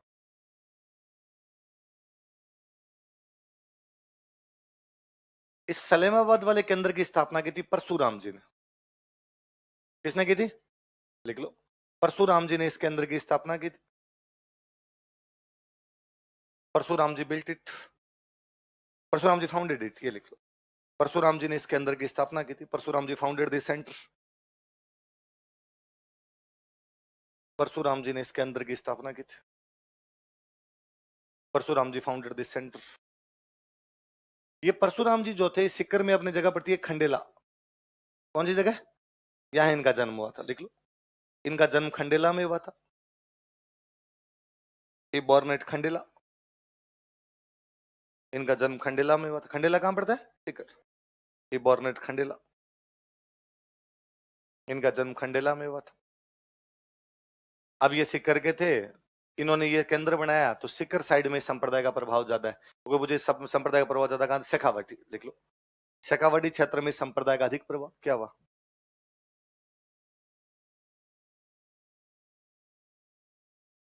हाँ हाँ हाँ, ठीक। लिखो। क्या लिखा? शेखावटी क्षेत्र में संप्रदाय का प्रभाव अधिक है। This sect has more dominance in Shekhawati region. Shekhawati क्षेत्र में संप्रदाय का प्रभाव अधिक है। This sect has more dominance in Shekhawati region. Shekhawati क्षेत्र में संप्रदाय का प्रभाव अधिक है। तो समाधि ली थी परशुराम जी ने वहीं सलेमाबाद के अंदर ही, वहां पूजा होती है, परशुराम जी की पूजा होती है। कर्ण पादुकाएं, चप्पलें रखी हुई, स्लीपर रखे हुए, वहां पूजा करते हैं। ये संप्रदाय जो है ये मानता है कि राधा जी भगवान कृष्ण की पत्नी थे। राधा जी कहते भगवान कृष्ण की, राधा कृष्ण की पूजा करते हैं। हम बाकी सब मानते हैं कि नहीं भाई, राधा जी उनसे प्यार क्या करते थे, प्रेम करते थे, पर ये कहता नहीं, उनकी क्या हो रखी थी, शादी। देखो इस संप्रदाय में राधा कृष्ण की पूजा की जाती है। Radha Krishna is worshipped in this sect. इस संप्रदाय में राधा कृष्ण की पूजा की जाती है। Radha Krishna is worshipped in this sect. Radha Krishna की पूजा की जाती है। Radha Krishna is worshipped in this sect. Line change करके लिखो। इस संप्रदाय में राधा को भगवान कृष्ण की पत्नी माना जाता है। Radha is considered as wife of lord Krishna in this sect. इस संप्रदाय में राधा को भगवान कृष्ण की पत्नी माना जाता है। Radha is worshipped, Radha is considered as wife of lord Krishna. In this sect. इस संप्रदाय में राधा को भगवान कृष्ण की पत्नी माना जाता है। मेला कब लगेगा? राधाष्टमी। राधाष्टमी कब आती है? भाद्रपद शुक्ल अष्टमी। देख लो, मेला भाद्रपद शुक्ल अष्टमी। फिर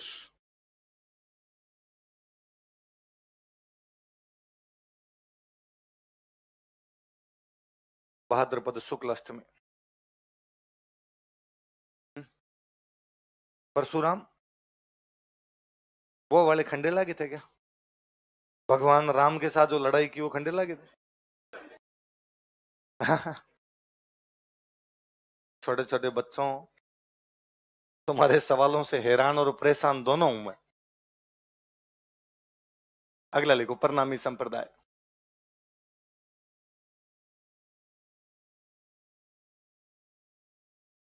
प्रणामी संप्रदाय।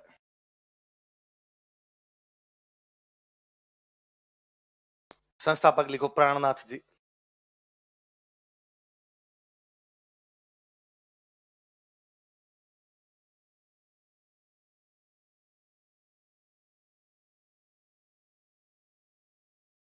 संस्थापक कौन है? प्राणनाथ। मुख्य केंद्र लिखो, पन्ना। मध्य प्रदेश में जगह पड़ती है एक। पन्ना। पन्ना कहां पड़ता है? एमपी, मध्य प्रदेश। ग्रंथ लिखो, इस संप्रदाय का एक ग्रंथ है, टेक्स्ट। कुजलम स्वरूप। कुजलम भगवान कृष्ण को ही कहते हैं, कुजलम स्वरूप।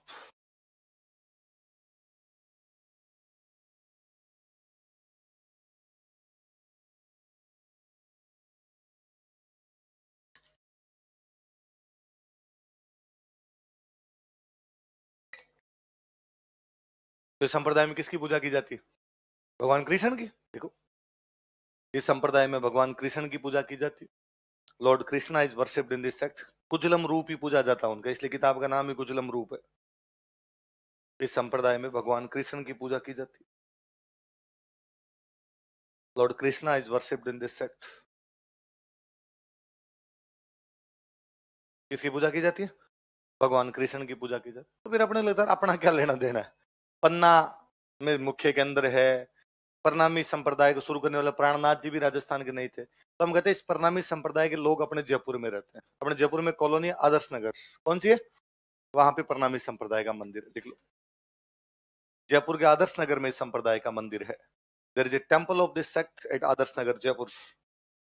जयपुर के आदर्श नगर में इस संप्रदाय का मंदिर है। There is a temple of this sect at Adarsh Nagar, Jaipur.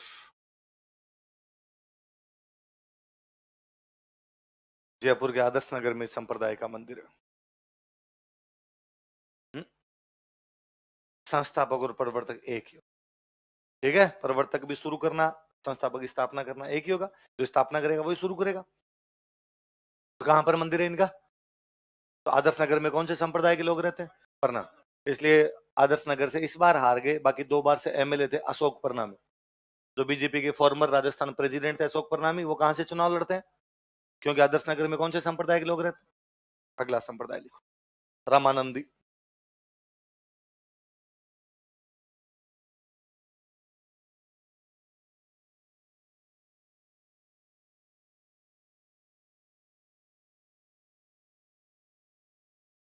कल मैंने रामानंद जी बताए थे आपको। तो रामानंद जी के चेले पिंपा और धन्नावे, वो तो निर्गुण भक्ति की तरफ चले गए। रामानंद जी के वो चले जो सगुण भक्ति की तरफ आ गए, उन्होंने संप्रदाय बना लिया। संप्रदाय कौन सा हो गया? भगवान राम की पूजा करते हैं। अभी तक 4 संप्रदाय लेके आए, वो सारे कौन से? कृष्ण के। ये संप्रदाय किसके करता है? और भगवान राम की पूजा भी रसिक नायक के रूप में की जाती है। पहले लिख लो, वो लिख लो, प्रवर्तक रामानंद जी। प्रवर्तक रामानंद जी।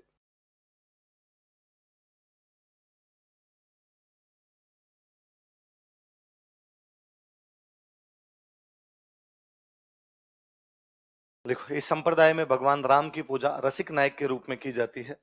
Lord Ram is worshipped as rasik nayak in this sect. क्यों? प्रेम के प्रतीक उस टाइम जैसे भगवान कृष्ण है। इस संप्रदाय में भगवान कृष्ण की पूजा रसिक नायक के रूप, भगवान भगवान राम की पूजा रसिक नायक के रूप में की जाती है। Lord Ram is worshipped as rasik nayak in this sect. भगवान राम की पूजा रसिक नायक के रूप में की जाती है, अतः इसे रसिक संप्रदाय कहा जाता है। So it is called as Rasik sect. अतः इसे रसिक संप्रदाय कहा जाता है। तो it is called as Rasik sect. Jaipur में राजा वे सवाई जयसिंह, उनके टाइम में एक राइटर वे जिनका नाम था कृष्ण भट्ट। क्या नाम था? कृष्ण भट्ट नाम करके राइटर वे, और कृष्ण भट्ट ने एक बुक लिखी, उस बुक का नाम है राम रासो। क्या नाम है? लिखो। सवाई जयसिंह के शासनकाल में, during regime of Sawai Jaisingh, Sawai Jaisingh के शासनकाल में, during regime of Sawai Jaisingh,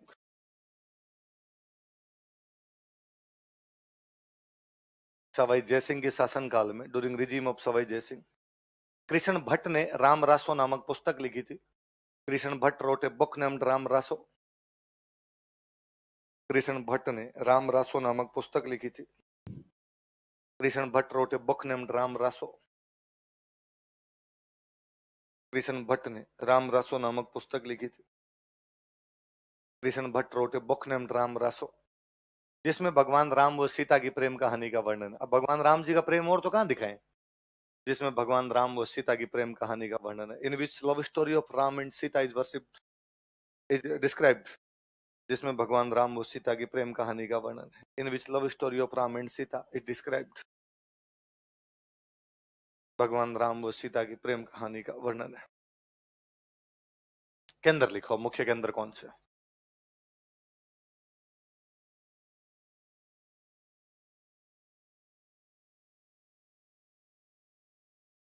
centre कौन कौन से?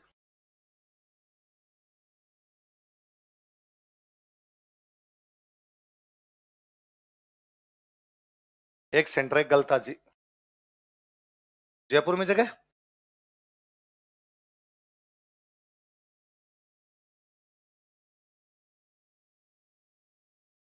इस सेंटर की स्थापना करने वाले थे कृष्णदास पैहारी।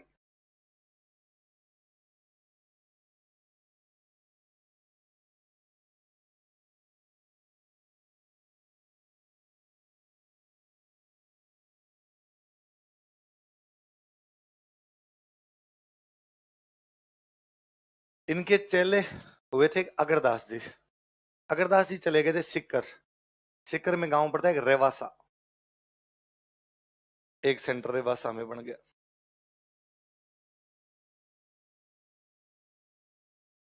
उसकी स्थापना करने वाले थे अगरदास जी।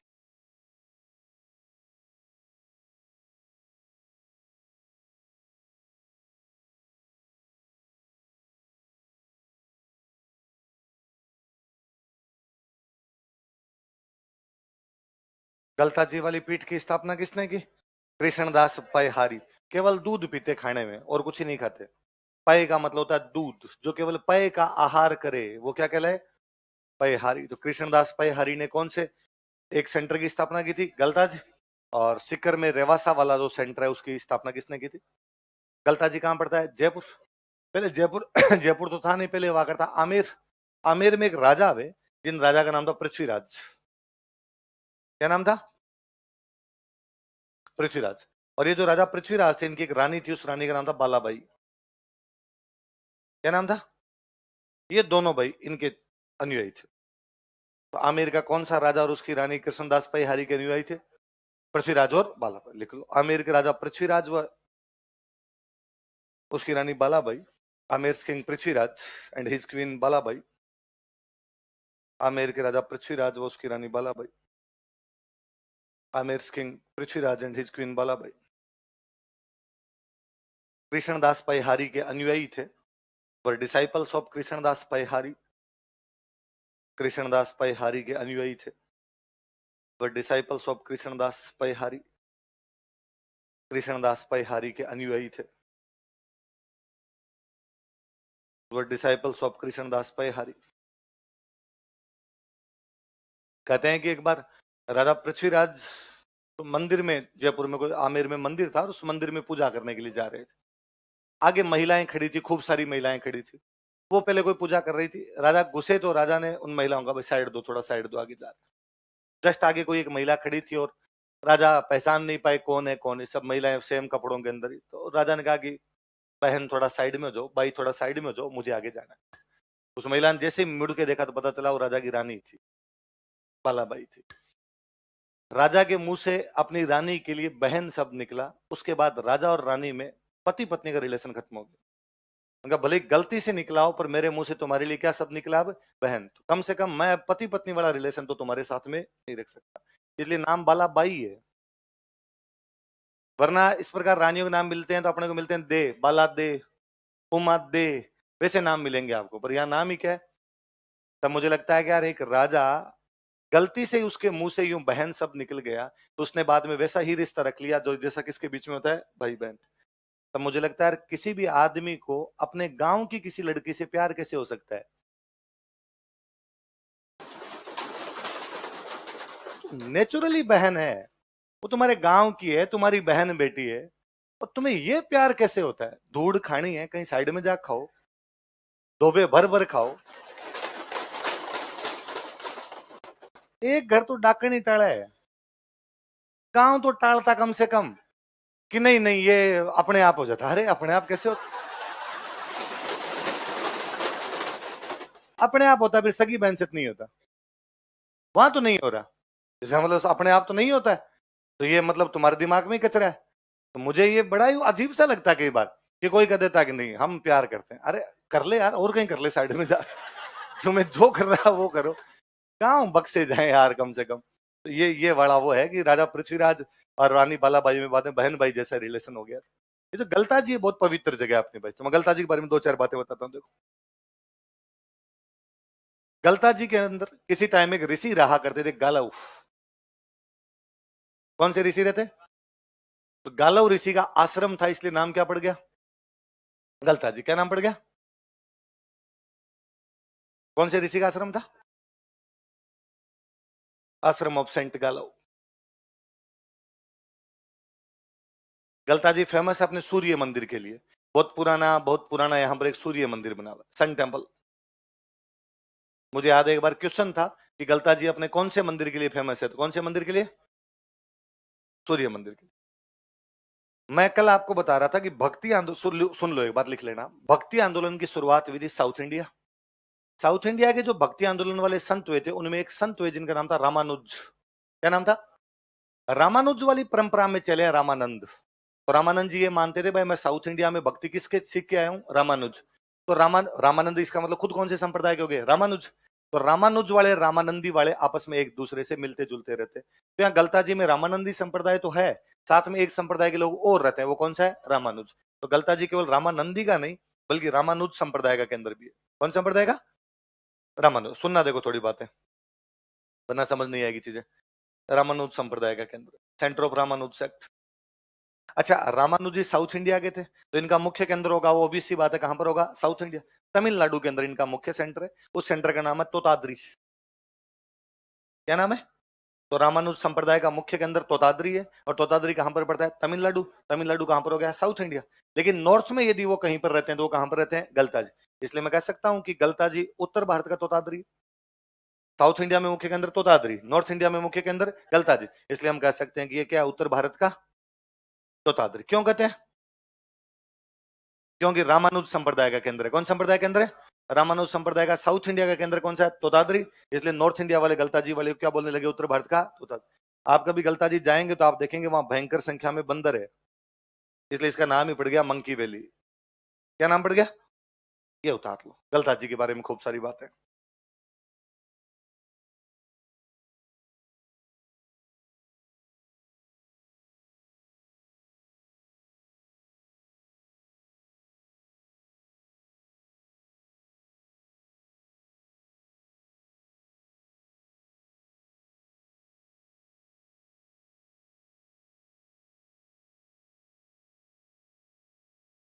कौन से ऋषि का आश्रम है? गालव। कौन से मंदिर के लिए प्रसिद्ध है? कौन से संप्रदाय का केंद्र है? रामानंदी का तो है, साथ में किसका है? रामानुज। तो क्या बोलते हैं इसे? उत्तर भारत का तोताद्री। तोताद्री वास्तव में कहां पड़ता है? तमिलनाडु। बंदरों की अधिकता के कारण क्या कहा जाता है? क्या बोलते हैं? मंकी। बाकी कल पढ़ेंगे।